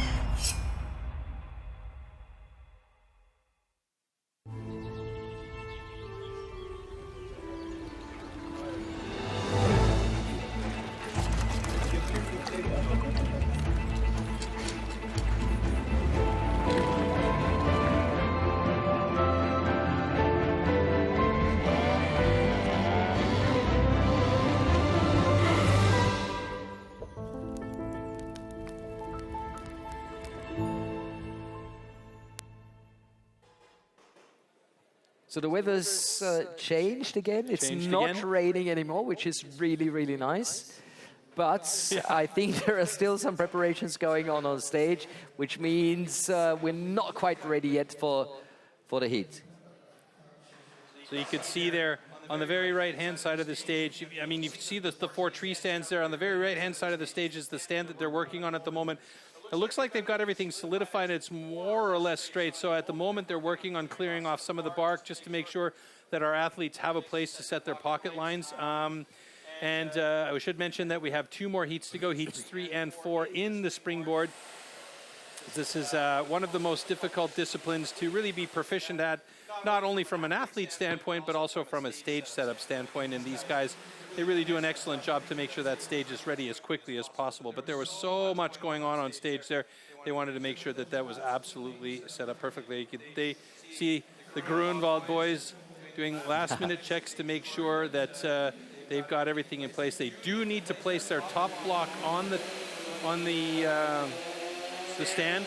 And in national competition, the top block needs to be placed by the athlete that's going to be competing. In this case, that's going to be Shimon Grunwald's block. And now they've just straightened that top section, so he's going to have a good position for his top block. And as we're getting this great view of a brilliant stage, there has been a competition going on early on. And I think we can show some of the highlights of that. Yeah, we'd love to share those moments with you. The Rookie Cup here in Poznań. And yeah, best pictures coming up right now.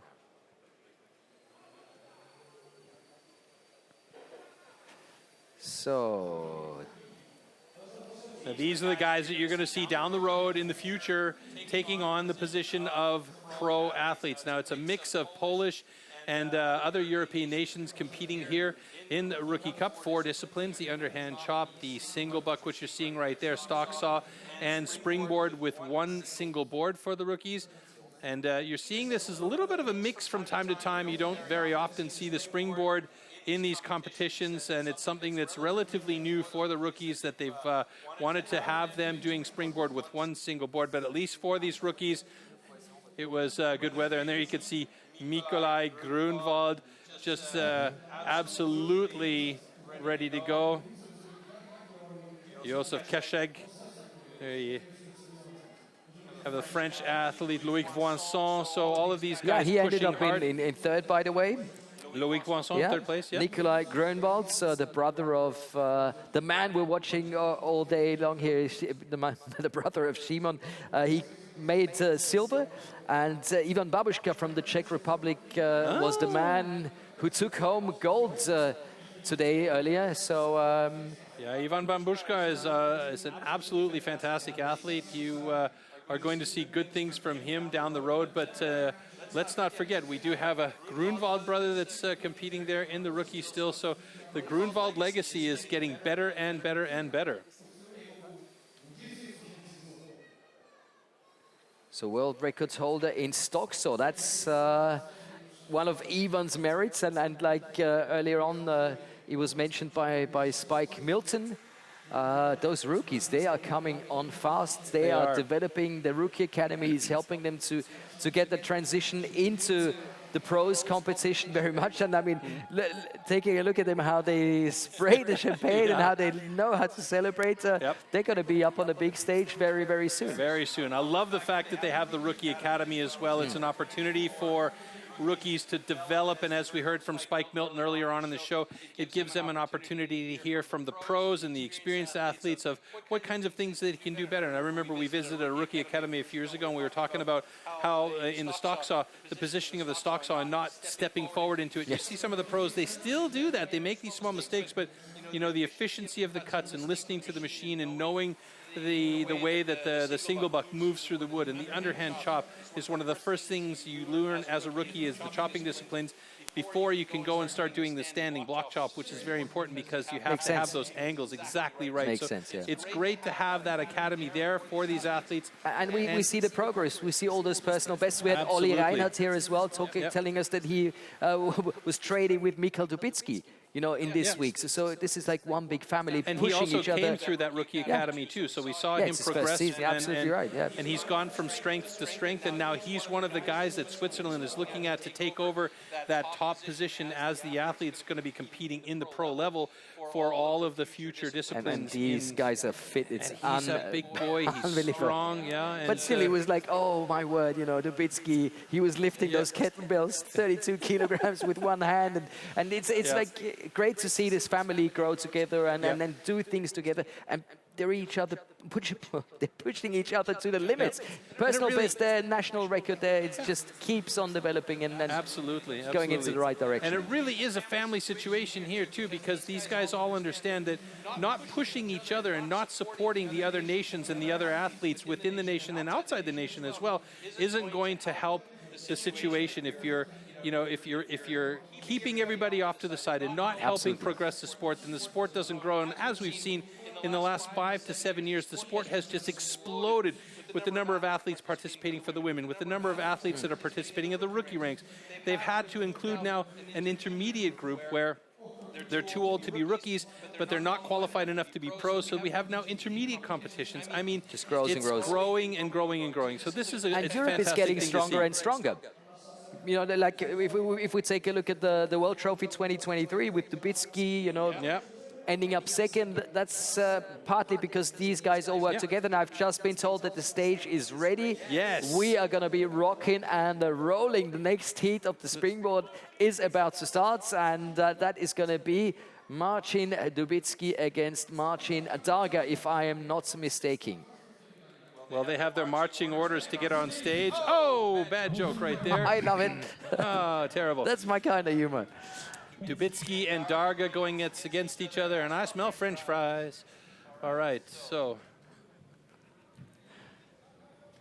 getting ready. Off we go. The tension mounts with these guys as both of them want to get up there. I'm curious to see how Marcin Darga does. This is a discipline where he's struggled a little bit in the past, but ready. we've seen some major steps from him last year and this year. 3, 2, 1, go!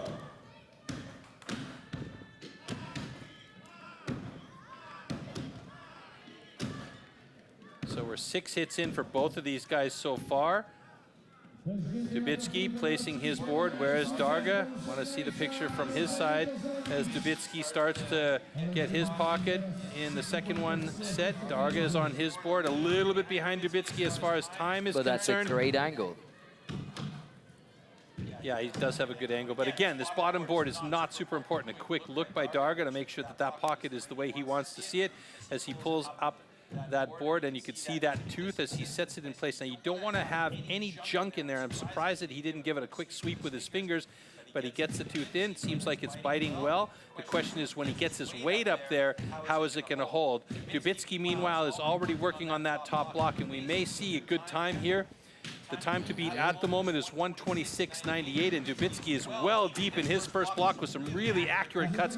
Look how nice those sides are. And now he just has to move to the backside at that awkward angle, and we should see the fastest time of the day from Dubicki as he's almost through, as he's working hard to get it. Here we go. Waggle, and it's done. Personal best 1:13.28. Nice. Nice. Dubicki's got it. Darga's got to get through there. His personal best is 1:52.59, so he's just passing the 1:23 mark. Could he get a personal best today? He's got to get through there as quickly as he possibly can. That's stating the obvious, but you can see he's got a bit of a saggy board, and he's stepped really close to the block, so he's using a lot of his extreme power in his upper body, but that's tiring. So now he should switch to the backside as he's pretty deep. Oh, he heard you. He's changing his whole body position there instead of just going for the awkward angle. And you can see the hand position as it's starting to come through. It's not going to have his best time, but he will have a time here. So Darga does it in 1:57.18, but Dubicki with a very nice time. Fastest time of the day so far for our Polish pros. And Darga, a quick deep breath to get some oxygen back in his body after a monumental effort up top there. So there are advantages to having the muscle mass that Darga has, but the disadvantage is that those muscles need more blood, more oxygen to work, and that means you get tired quicker. But that was nice to see. A personal best under these conditions. Yes, absolutely. Very well done. I mean, the fact that these guys are getting through in a minute and change is testament to the fact that they're just making sure that they're getting their times locked in. They're not wanting to take too many risks here with the weather conditions, the slipperiness of the stage, you know. there's so many things that play a role here. As we take a look at the pocket setting from Marcin Darga, he had about 8 hits to get that first pocket set, and a few more on that second pocket. And this is really the crucial point, as I mentioned earlier. You want to make those pockets as quick as you possibly can. So an optimal pocket is like a 3-4 hit pocket, and that's what we saw for that world record from Sterling Hart in Stuttgart in 2016.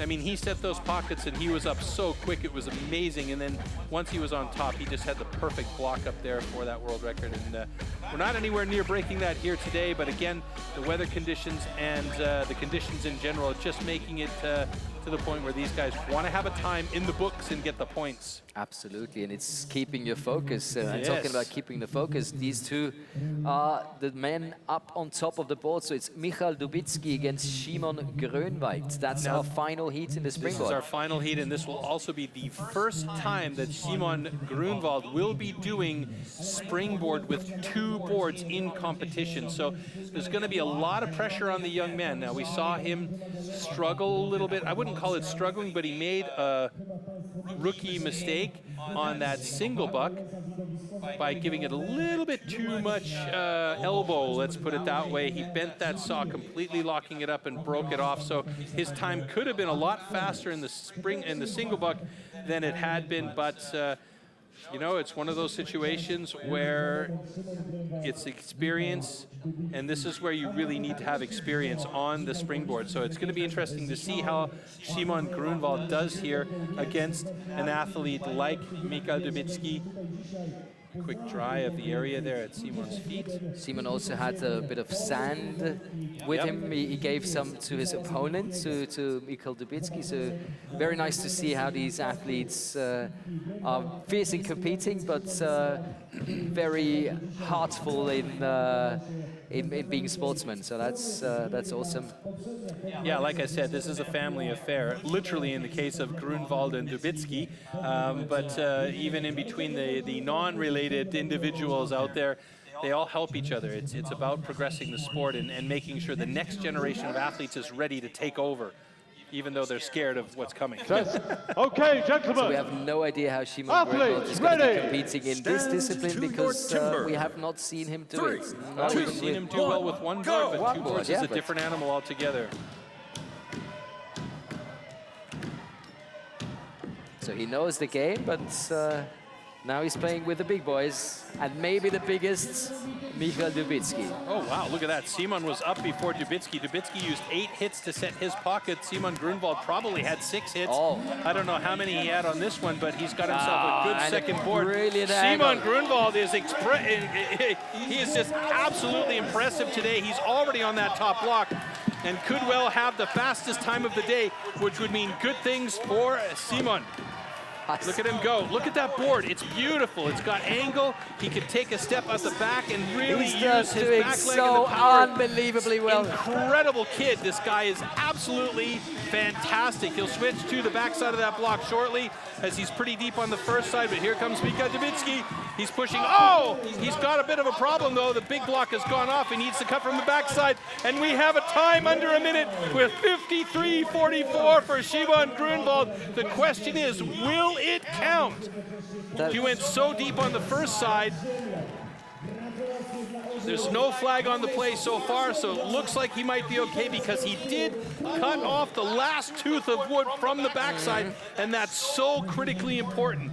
We will let Competition Control Center inform our judges about that to make sure everything is safe, but it looks like we might have a good time The for potential Szymon of this Grönwald. kid is unbelievable. Unbelievable, and that would mean he'll have 54 points to Michał Dubicki's 60 points, and it will come down literally between these two guys to the hot saw.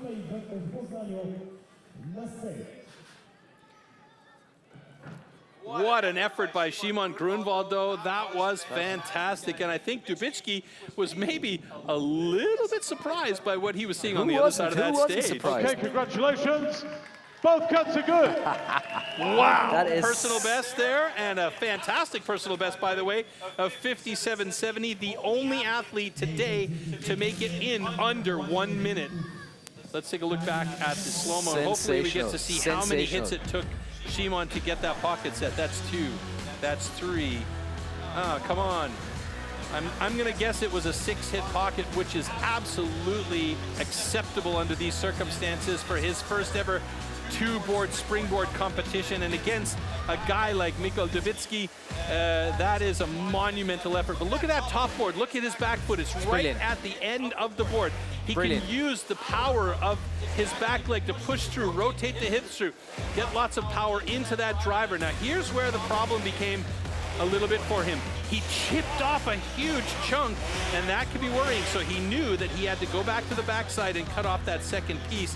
And he did a good job to maintain his composure and get it off, because that second piece getting cut off is so critical, especially as you have to cut it from both sides of the block. That's the rule. That's the rule. Cut through from one side. But a big smile on both faces. Yes. As we have the final standing in this discipline. Grunwald's with the 16 points, Dubicki and Dubicki collecting 14 and 12, Michał 14 and Marcin the 12 points, Kaczmarek 10 points, Drostek 8 points, and Darga going home with 6 points because Koval and Kamil Dubicki have been disqualified because their time limit was exceeded. So let's take a look at the overall standings. That's the big one. Shortly. That's the interesting one, because we've got only one more discipline coming up, and that's round 3, the hot saw, as we can maybe hear in the background. So here we go. This is where it's going to get a little bit of a bit of moving around. So Dubicki and Grunwald stay in those first 2 positions, so they're 1 and 2. But now the points difference is not that much. Only 6 points separate those 2 guys.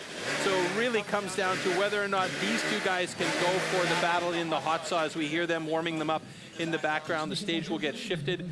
The big tree stands will come down, and we'll get ready for our head-to-head hot saw. And now the maker or breaker discipline comes out.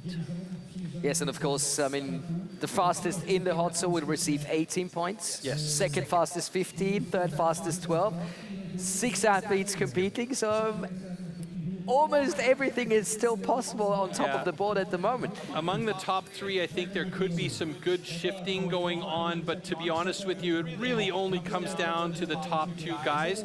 Now, but Dubicki, you know, he's not the biggest fan of hot saw, is he? No, he's not, and he's had trouble with the hot saw in the past. So, you know, if he knows that Szymon Grunwald's been working hard on that hot saw and he's got some good cuts in practice, you can kind of see him in the back mirror, breathing down his neck, as it were.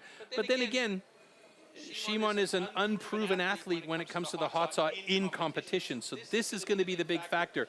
Will Michał Dubicki be able to hold off the onslaught of Szymon Grunwald? And if he does make a mistake, can Szymon Grunwald get those 3 good cuts to make those cookies hit the deck properly? And there you can see one of the machines in the background. Is the big showdown we've all been waiting for. But yes, you know, these are such special conditions, such special situations that we've got now. You know, getting the warm-up for your hot saw done, it's raining, you're under that tent. You know, there's a youngster coming up. For the youngster, of course, it's my first big, my first big contest. First time I'm going to be up on a big stage competing with the hot saw. We have no idea at all what Szymon's best times are. We know that he's practiced with the hot saw. Immediately after he won the Rookie World Championship, he took off. Do you think Michał Dubicki knows any of his times? Guaranteed. Okay. Guaranteed. They've been working together. Yeah. Listen to those machines roar.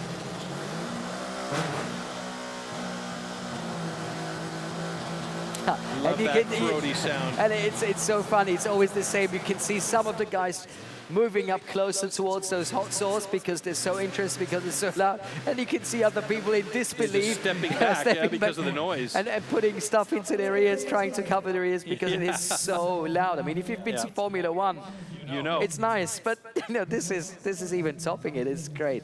These are Formula One saws right there. They are custom-made saws.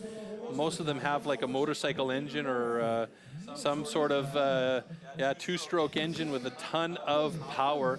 So we talked about the MS661 that you can buy. MS661. But these are no these are no saws that you can buy in the regular store. Sorry, guys. These are expensive saws, and you need to have some real proper control of these saws in order to be able to operate them. And you do need to have specific parameters in order to operate these saws as well in competition. So this is a key thing why Simon Grunwald, as an 18-year-old, needed to have some testing done before he was able to actually compete with the saw. Yeah, it's a bit like a driver's license. Exactly, it's very much so like a driver's license. So that's why he went immediately after the Rookie World Championship. As an 18-year-old, he celebrated his birthday there, so he went straight after. But he's, you know, while the competition was more or less not over yet, you know. Yeah. I mean, we had the winner's celebration, of course, but you know, he was like going to check the hot saw, yeah. So, I mean, he wears really the wanted to hot make saw, sure. yeah. He really wanted to make sure that he had that hot saw in his hand at least 5 or 6 times before this event came up. So we know that he's ready to go. The question is, will he be able to withstand the pressure? We'll find out. Oh, we're definitely going to find out, and you're going to find out everything you need to know about the tool and the discipline now, because we're going to show you a short video that will explain everything.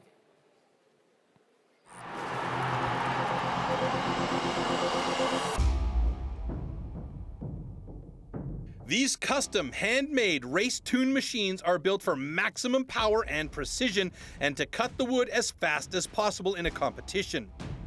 They are built with a 60 to 80 horsepower single-cylinder 2-stroke engine, often taken from a snowmobile or high-powered motorbike. The hot saw can weigh up to 30 kilograms and its chain rotates at over 250 kilometers an hour. The cost of a competition hot saw used in steel timber sports is upward of 6,000 euros.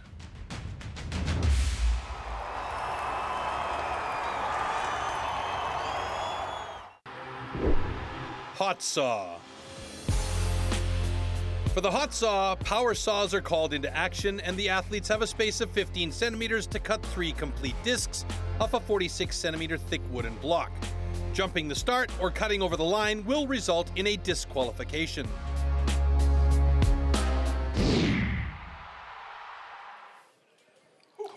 I'm a bit scared. And Troy always tells me this is the maker or the breaker. I'm changing my mind about that after the springboard situation, but this is still officially the maker or breaker. Yeah, take a look at this. Yep.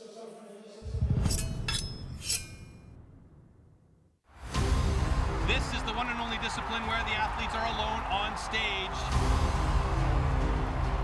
Yeah, probably the most important event, but yeah, also the most frustrating. These saws are so incredibly powerful and dangerous. Usually the hot saw is the slider. Hot saw, hot saw. Like I can't describe to you when we're out there under pressure. Saw starts well, first disc looks solid, cut is good. You know, you're always ending the competition on a hot saw, so you know where you're going to be at when you finish. So you're either at a real big high or just is what it is. Nice clean cuts, easy, relaxed. Der Hot Saw ist für mich die geilste Disziplin der Welt. 5, 6, 8, Robert Abner, 3 on the deck. Hot saw is a love-hate for me. I honestly don't get that much enjoyment out of it. I'm not a motorhead. I swallow my pills and eat it. Once the competition comes, anything can happen. Oh no, a false start by Sterling Hart. What a disaster.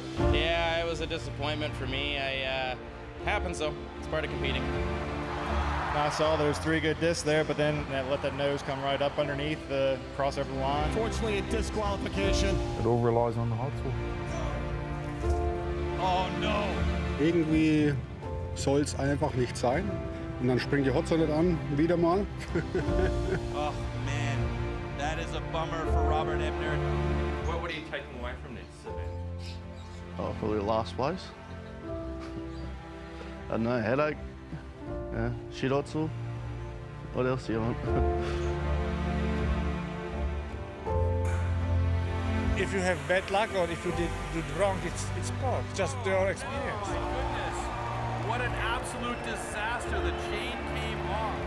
I was not disappointed because everybody see that I can be with the guys in front. It was a bit of a disaster, so it was just operator error, and I didn't perform as well as I would have liked to. Nice safe cut. Oh no! Oh no! Never prepared for that situation, but luckily it started and I got 3 wheels and now I'm the world champion. Yeah, it's the make or break event, you know. I think you love it and you hate it. Das ist eigentlich immer ein geiles Ding. Ich schneide immer sehr sicher. Oh, great start for both of these guys. Look at how quick it's going for Robert Ebner.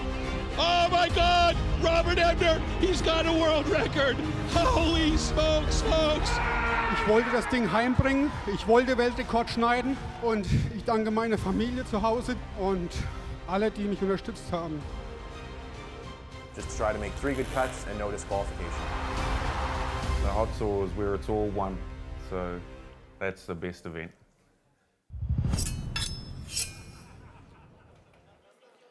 So having seen this, what more do you need? You need the heats. You need the heats and the saws. Arkadiusz Drozdek against Christian Kaczmarek. Then we see Marcin Darga take on Marcin Dubicki. And finally, in heat number 3, the big showdown, Szymon Grönwald against Michał Dubicki. Wow. The world record currently 4.62 seconds, held by Adam Lefko. So that is quite the target. 4.62. Yeah, I mean, if you look at the times that these guys have 8.58, 7.80, I mean, those are fast times, but 4.62 is a murderous cut. Okay, gentlemen, warm up your saws. I know this has nothing to do with nothing, but that's the most hair I've seen I'm on sorry, I can't Arkadiusz hear you. Drozdek in ages. You're not going to hear much from us during the hot saw. Yeah, you probably prefer it that way, actually. That's one of the reasons why I love the hot saw. Wow. So there you go, your first taste of a little bit of hot saw noise on stage, Christian Kaczmarek and Arkadiusz Drozdek. Now this is the big issue now. They've got their saws 30 seconds. warmed up. They have 30 seconds now to rewrap the starter cord and get that thing ready to go. Now, Christian Kaczmarek was having trouble earlier, but it seems like he's got things organized now. But he hasn't been able to get it started, so it was only Arkadiusz Drozdek's saw that was running.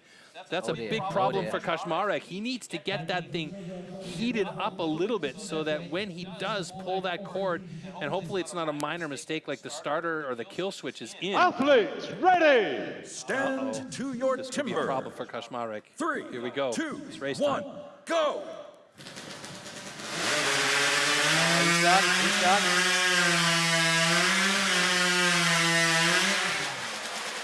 Oh, Good that's cut for disappointing. Arkadiusz Drozdek. The points will be his, but Christian Kaczmarek couldn't get his saw to jump. Oh, that is disappointing. So that's going to be a not cut DQ.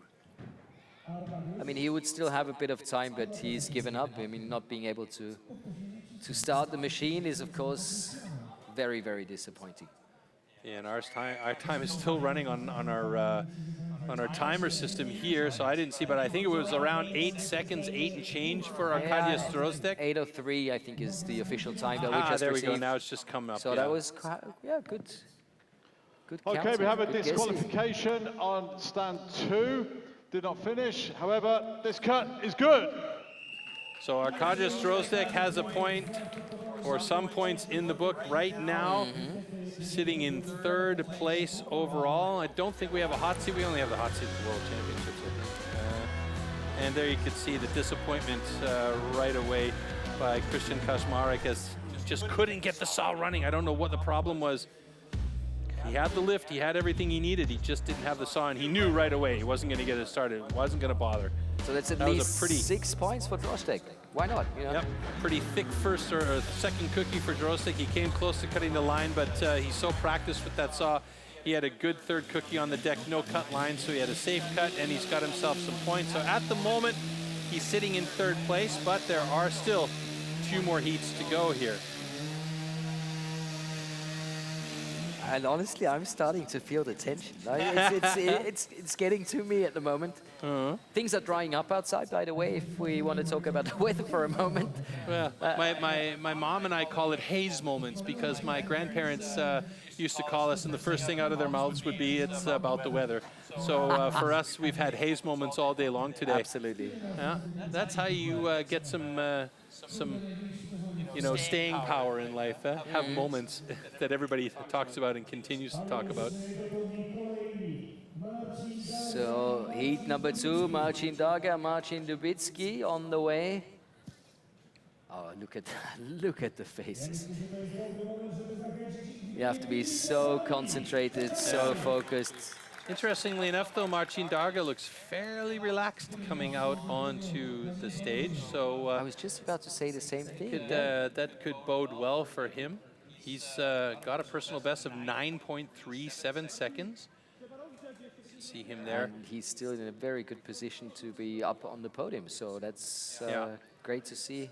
And I mean, he's a man with the power to be able to manipulate that saw in about the most controlled fashion. He just needs to get it started and make sure he's clean with his cuts. So this is the thing.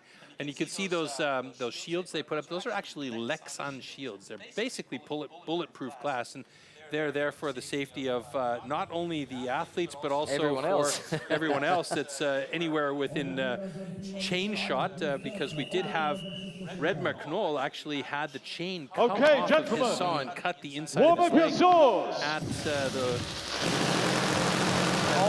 championships. And there's one of those saws.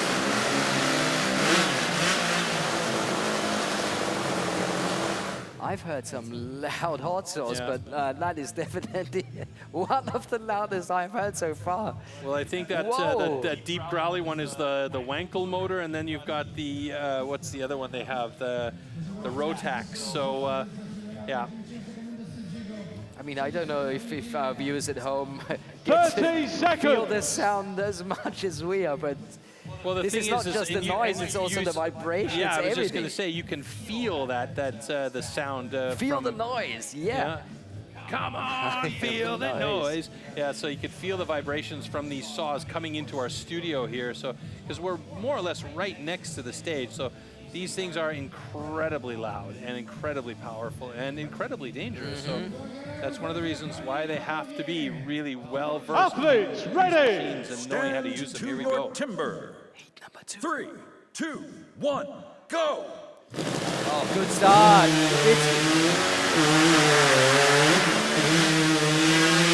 Wow, wow, wow! Whoa! Surprising slow run from Marcin Darga, 12-12, but Marcin Dubicki with a national record 7:09. Fantastic run for Marcin. Question is, are the cuts clean? I'm seeing a couple of fairly fat and angular cookies there, so let's see if he's got an official time. Marcin Darga, I'm not sure he's super pleased with the cut time, but he's got himself a time on the board. Okay, congratulations. Both cuts are good. So it's been changed, the official time for Darga, 11:99. Dubicki's actually gotten a little bit faster with a national record, 6:94. Fantastic time for Marcin Dubicki. And he's put himself in front of Marcin Darga with that. Also in the overall standing. He's going to be very fond of that.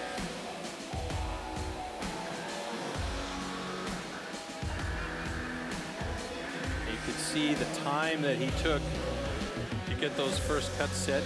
Marcin Dubicki, nice and clean, good cookies, a little bit fat, and Darga hovering a little bit there.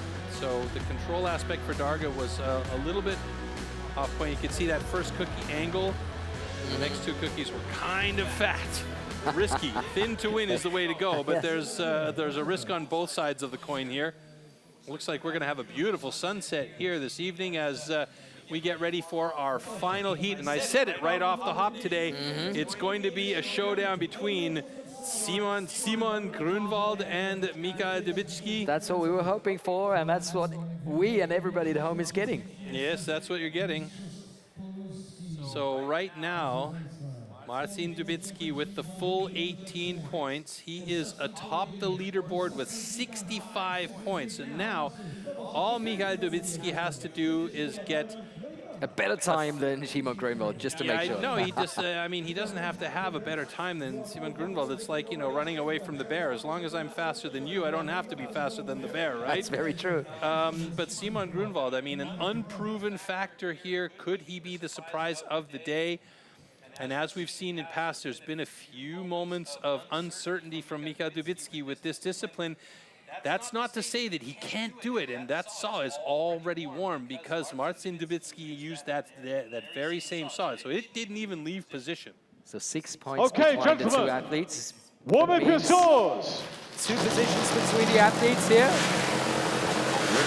And we have the same amount of points, and then it's down to the time. So this could be a very, very close call. 18 years old, Szymon Grönwald, 42 years old, Michał Dubicki. So is it the routine that's gonna bring home the win, or is it gonna be the young spirits of a world champion rookie? Yeah, that's the question of the day, you know? 30 Vim and vigor, seconds. or is it going to be practice and experience? I would say in this discipline, you almost always give it to practice and experience, but you never know. Speaking of is Szymon, he is an unproven athlete in this particular discipline, so we may be surprised. We've seen some great things from him today. You know he's going to be making all these other pro athletes sweat buckets. ready. So let's see how he does Stand against. to your timber. Oh boy, oh boy. This is 3, it. 2, 1, go!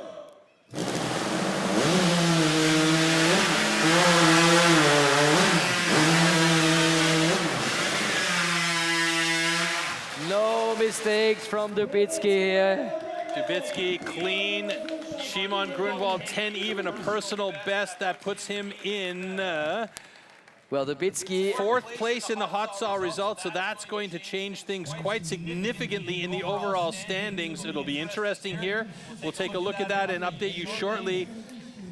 But one thing is clear. Michał Dubicki Okay, is congratulations. the new Polish Both cuts pro are good. champion, no doubt about that. Marcin Dubicki up on the board just before Szymon Grönwald, who ends up with a bronze medal, and that is absolutely fantastic. So Marcin Dubicki with a 6.94. Michał Dubicki here with a great start, lifting and pulling at the same time. Really, really nice cut there. You could see, and this is exactly what I was talking about. Szymon Grönwald hovered a bit before he got that first cut, but that cookie was beautifully cut. The second cookie a bit thicker, and there you could see that third cookie from Michał Dubicki was well and truly done before Szymon had even started the first cookie there, or the last cookie. So, but to be honest with you, those are some really, really nice cuts from Szymon Grönwald, and you could see that there is definitely an athlete ready to take over the top spot. So hot saw results here. Dubicki. Yeah, but it's Marcin Dubicki on top with that national record. Michał Dubicki in 2nd place with a 7.50, so 15 points was definitely enough. And Arkadiusz Drozdek in 3rd place. There you can see the 9.84 personal best from Szymon puts him in 4th place. So let's take a look how that's going to affect the overall standings here. Watch for it. And of course, the final standings here at the Polish Pro Championships 2023. Look at that. Szymon Grönwald will take a bronze medal in his first ever pro event. What a fantastic result for the 18-year-old man. And then Marcin Dubicki in 2nd place, and Michał Dubicki, as you mentioned, is our Polish champion. This guy is on fire. Yeah. I mean, he has been Rotterdam, for he showed us, yeah. 2 years now. He's really shown that he wants it badly. And he's going to be a man to watch tomorrow again. Absolutely. At the European Trophy. With that as a background, you know, being the new Polish champion, that's of course is a feeling he has had before. But he was not the reigning champ, so I think he's going to be very, very pleased to regain his title. Of course, with his brother here up on the podium as well, that's absolutely fantastic. And then with the youngster Szymon Grönwald in bronze, I think we've seen a competition that's has been everything we wished for. Absolutely, and I mean, Szymon Grönwald has shown us something here that you don't very often see when a rookie steps onto stage coming directly out of the rookie ranks in his first year of competition. It's very, very seldom that you have a special talent like this that comes out and manages to damage some of the other guys. It takes time, you know, everybody tells you, you need to try to ripen and develop. Speed Absolutely correct, yeah. And we saw him absolutely murder the standing block out there chop today. He was fantastic in the underhand chop, and what you just saw is an athlete that needs a little bit of time with that hot saw. He's only touched the thing for the first time this year, 3 months ago, not even. So you have to give props to that man for getting the bronze medal today, and he is going to be an athlete to be reckoned with in the next couple of seasons. I guarantee you he is going to be atop this podium next year, if not making damages sooner. Oh, I've just heard there will be a repeat of our first hot saw heat. Okay, that's a bit of an interesting situation. Why this has occurred, and that would of course mean everything we said so far is not true anymore. There might still be changes. It is a maker or the breaker, the hot saw. As we can see on stage, things are happening. We'll try and find out as fast as possible. I think this mostly has to do with the fact that Christian Kaczmarek's saw didn't start, and they're going to give him an opportunity to run it again. So they will run at least his saw one time to see if he could get a good time. To be honest with you, I don't know how much that's going to change the overall standings because of where he was in the overall standings. He would need to have an absolutely blisteringly fast time, so we'll see. And there is between Michał Dubicki and Szymon Grönwald, we have one position at the moment, so this is not going to be the whole heat repeated, I've just been told, but it's just going to be Christian Kaczmarek. Yes. But this is a bit of an unusual situation, because normally this is the luck of the draw. If you can't get your saw started when you're on stage, that's just the way it is. You know, it's sport, it's competition, and if it doesn't start, that is by virtue of everything needing to be set up properly beforehand. So I'm a little bit confused as to why that they're doing it this particular way, but they are doing it. They've decided to do it and give Christian an opportunity. But it will have no effect on the outcome of Michał Dubicki being the new champion, which is impossible. The only thing it might do is shift one of the other guys up or down, which would be a little bit unfortunate if you know, Szymon or Marcin managed to get dropped down out of a spot, but we'll see what happens here. This is a strange decision, but it is the decision nonetheless that has been made, so Christian Kaczmarek will have an opportunity to get a time on. And the crowd is enjoying it. Let's not forget these amazing fans that have been out here by rain, wind, sunshine. They've had it all. They've had it, everything. The only thing that was missing was snow. And they're here still supporting their favorite athletes, and that's fantastic to see. So now we've got the times back on our screens. Now they're gone again, so.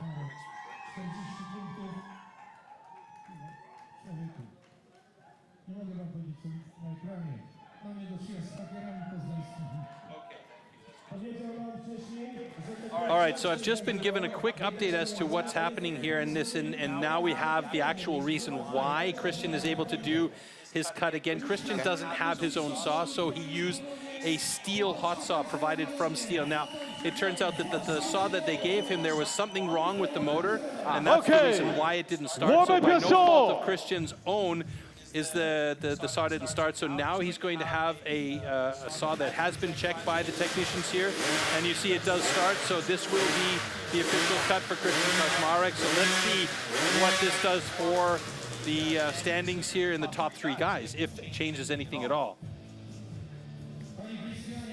For no other reason than just to see that Christian Kaczmarek has a time in the board and some points, but I really hope it doesn't change anything for the top three guys, in particular for Szymon Grönwald, because I really would like to see him stay in that bronze medal position. As a mathematical genius, I can tell you it will not. It will not, yeah, because I agree with you he's 20 points behind Szymon, who's in bronze medal position. Math guy. And the most he could get is 18 points by winning the hot saw, so we do not have to worry about the top three, so this is just a bonus for the crowd.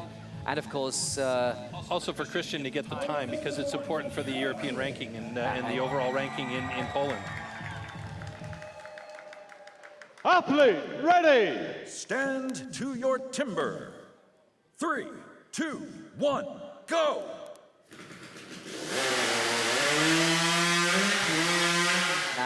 Come on.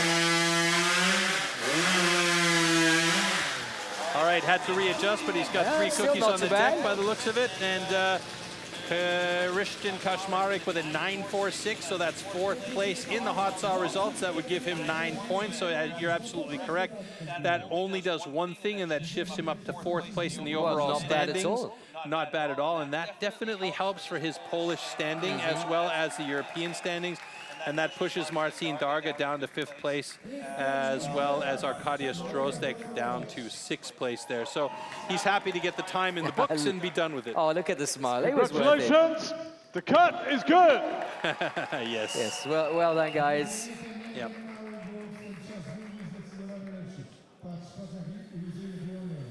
All right, so now that the stage has been set up for the awards, taken back to competition mode, and now they'll have to reset up for the awards here after we take a look at the slow-mo from Christian A lot of things Kaczmarek. happening for our crew as well. Here's a cutout right there. He noticed it. Good timing for him to notice that. He had to recut that Considering that, this is really a good time. Yeah. But I mean, these guys, you know, it's an experienced athlete right there, and Christian, he knows what happens and how it feels on those cuts. So now we're going to take a look at the ranking again. So Christian Kaczmarek, 4th place in the hot saw ranking, and as I mentioned, that puts him into 4th place in the overall standing as well once we readjust for his time that has now been registered. All right, beautiful look at our service center there. And now it is results. official. This is the final result. Final ranks. Try, we've got it now. So but look at that, look at that, look at that, look at that. 75 points for Michał Dubicki. Impressive. And Marcin Dubicki with 65 points, 10 points back. And Szymon Grunwald, 5 points back of Marcin Dubicki. Also, those are really, really nice times. And you can see in the underhand chop, Szymon with a 2nd place. In the stock saw, he was a little bit lower down in the list. I think he had 4th or 5th place in the standing block chop. Top points right there for him and a national record. The single buck, as we noticed with that cutout and having to reset everything, he had a really, really okay run. And he got the 16 points with the fastest time on the 2-board springboard, and then the hot saw. Hey, 6 points, he'll take that any day of the week, and he'll take the experience as well and come back next year hot and ready to rock the top of that podium. Brilliant stuff. You can hear the crowd singing. Everybody's having a great time. The weather has returned with, let's call it sunshine at this time of day for the winners ceremony. But an amazing result for the Dubickis and, of course, for Szymon Grunwald. And fantastic competition. Everything we were hoping for, we got delivered. So that's awesome. All right, just getting set up for the awards. We'll bring all the athletes back out on stage for the awards ceremony from 14th up till 4th place. And then we will have our top 3 for the awards ceremony and the champagne shower. So before that, there's a lot of action. It's back to us. Shocker. I mean, we've had a busy, so beautifully. And it could have. It's been a busy, busy day with all the things that are going on. The crew on stage, the crew behind the scenes, and everybody's done such a great job to make sure that everything worked out at the end. There were a few pauses. We appreciate your patience with the pauses that we've had because of thank you very much. The weather that's been here. It's been crazy today. We've had sunshine in the morning. It's blistering hot. It was muggy. Then there was wind. And then we had the rain coming down like crazy. A thunderstorm passed through. Planes were going all over the place like this. A big shout out to all the fans that stayed from the very to the last minute, looking for shelter in between, returning, you know, having their umbrellas, taking them down and putting on the sunglasses. Hiding under the banners putting that on were the on the fences back there. Brilliant stuff, and everybody's in a great mood. You could see it now with the last hot dog. Everybody was cheering the athletes on. Everyone was having a great time, and so were we. And hopefully you guys at home. Let's not forget, we've got the US Pro Championship coming up in 25 minutes. So right after the winner's ceremony, I would advise to grab some food, to grab some drinks, and take a bathroom break. Maybe take a bathroom break, and then sit down again, because that's going to be another cracker, and also the time to find out who's going to join us for the World Championships. We'll find out what American athlete will be coming over to Stuttgart to join us for the World Championships in November. There's at least that's what I'm going to do after we finished here. You know? We're definitely going to watch that for sure, absolutely. But there's such a crop of athletes over there as well. We already know that from Canada, Sterling Hart will represent. but it's now down to who is going to be representing from the United States at the World Championship. So that is going to be determined today. And that is coming up in 25 minutes. Set your clocks, because tomorrow we'll be back at 1 p.m. Central European time for another cracker, the European Trophy, and that is definitely a format that you are going to love. I mean, if you've watched STIHL Timbersports before, you know what we're talking about. If you have not, the trust trophy me, format. Oh, it's so great. Tune in for that one. It is pure action. It's elimination rounds. It's heats of athletes going on 4 disciplines back to back to back. It is banana camp out there on stage. I love it. Did you just say it is banana camp? Banana camp, man. Okay, that's what they say in Canada, obviously. I'm going to take a short look, because our studio is right next to the stage. It seems like we're more or less ready for the award ceremony. I think they're just trying to gather the athletes there. Yeah, the trophies are out there. So it's just about getting down to the actual award ceremony time here on stage. Yep. And hopefully, instead of us, you're going to see some balloons, for instance. Yay. How about that? That's oh, lovely. And there you see. All right, so it sounds like we are ready to go. We're going to bring out all 14 athletes from the bottom all the way up to 4th place. Poznań is ready.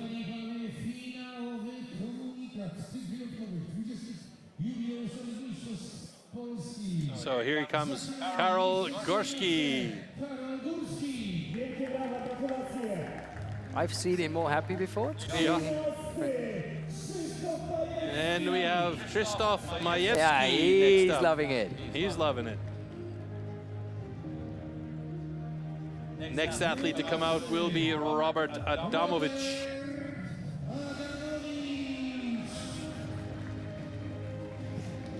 Handsome fella.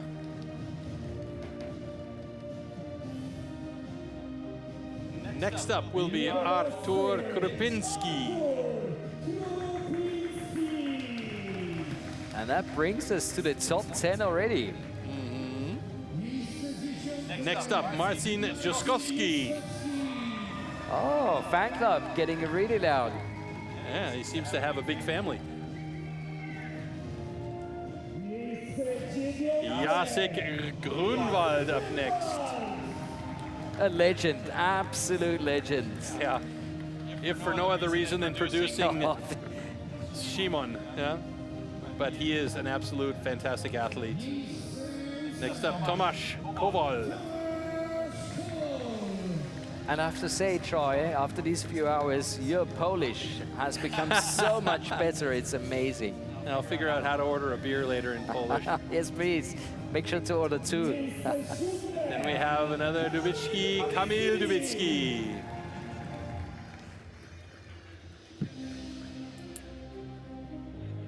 We mentioned a legend in Jacek Grunwald. Well, the next man coming up on stage is a legend in Polish timber sports, Arkadiusz Drozdek.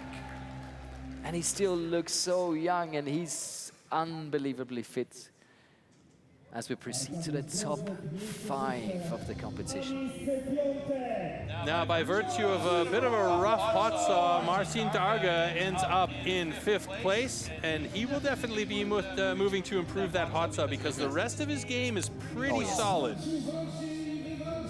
And then we have number 4 in our list, Christian Kaczmarek. He got there because they let him do that hot saw, and he got himself a 9 and change. And he's happy about that. Yeah. 4th place overall in the standings here at the Polish National Championship. And now we will go to our top 3. What a moment this must be, Troy. For this young man, for this 18-year-old ex-rookie.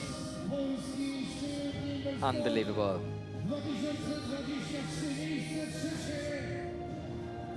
Here comes the bronze medalist here at the STIHL Timbersports Polish Pro Championship, Szymon Grunwald. And this gives you a smile on your face as well, Troy. That's great to see. Such a nice young kid. You know, he's still learning English, but he's trying really hard. So friendly, and you know, he is the future of Polish timber sports. That is above all clear, and he is going to be very used to standing in that position, if not higher, very often in the future. Oh, and our announcer's getting excited now as well for the silver medalists, who will very soon arrive here on stage.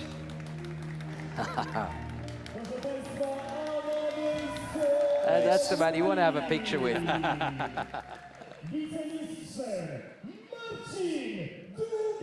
You heard it, the silver medalist, Michał Dubicki. Look how happy he is, hey? That's fantastic, I love it. Also well deserved.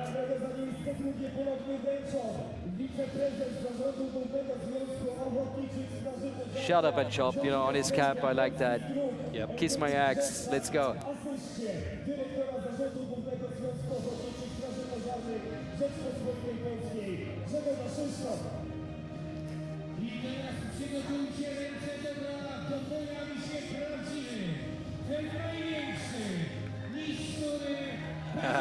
Yeah, that's great. That's great to see. Here comes the champion. Here comes the man. Here comes Michał Dubicki.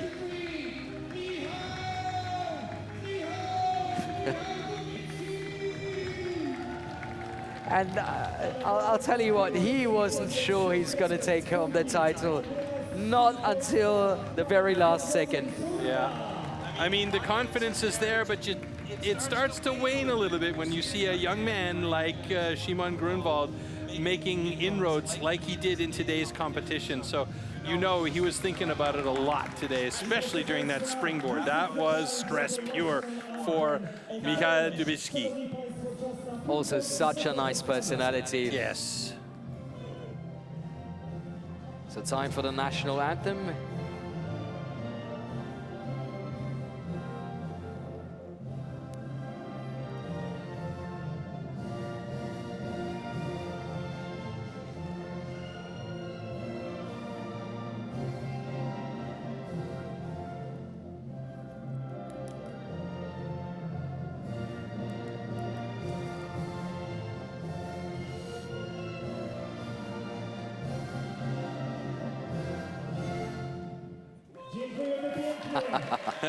Oh yeah, he's the first. Szymon right away. He gets into it immediately. Good job by the young man to really get it going. He knows how to party. Amazing. Not #1 on the hot so yet, but with a champagne shower. Yeah, he's got top that of covered. the league. Yeah. He's got plenty of practice behind him, and he'll have more for sure. Oh, what a great competition. Yeah, absolutely fantastic.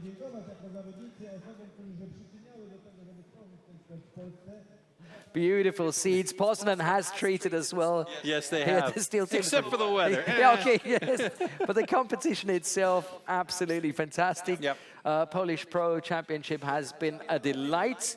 And tomorrow, we're going to be back at 1 p.m. Central European time, and that's one of your favorites, right? Yeah, I love the trophy format. I love the action, the activity. Everything can happen. It's a head-to-head knockout heats. The European trophy is going to be a banger here. We've got some of the best European athletes ready to compete in this trophy format.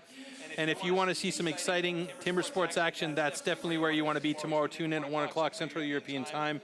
Yeah, I can't even begin to describe to you how crazy it's going to get. Just tune if you in, think make sure to be here. today was crazy with the la la la la la, but you know it's going to be even nuts tomorrow. So more nuts, I should and say. maybe we can get the European ranking in. I've just been told to see where this would be good to Michał know. Dubicki has ended up so far. Of course, we've still got some competitions coming up, like the Nordics, the Swiss, Austrian, and German. Okay, and they are working on the graphics. Of course, this is like a very special thing. We've talked about it before, because if you're the national champion in the USA, you directly come to the World Championships. If you're the national champion in Poland, this is not necessarily It's true. not a guarantee that you're going to go to the World Championships. It's based on the European ranking. So the top 8 athletes in the European ranking will move on. And there you see. And we're looking good Dubicki, for number 2, so he's fixed. That's clear that he'll be there. So that is great to hear for all the fans here. I'm not sure if they have realized yet, but we'll make sure to tell Michał immediately as soon as we see him. I think he already probably knows. But maybe he does. And yeah, the 8 best European athletes are going to be there as well in Stuttgart. That's going to be absolutely fantastic. And for us, it is time to say goodbye. Time to celebrate with the Polish athletes.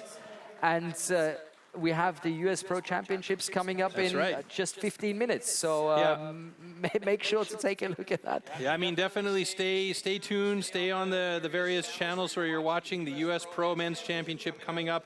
And we want to throw it over to them so that they can enjoy themselves, have a ball, and we'll see who from the USA is going to be making it to Stuttgart for the World Championships in November. But for now, it's time to say goodbye from Troy and Marcus with the highlights of the day, and hopefully see you again tomorrow at 1 p.m. Central European Time for the European Trophy. Yep, see everybody, ciao.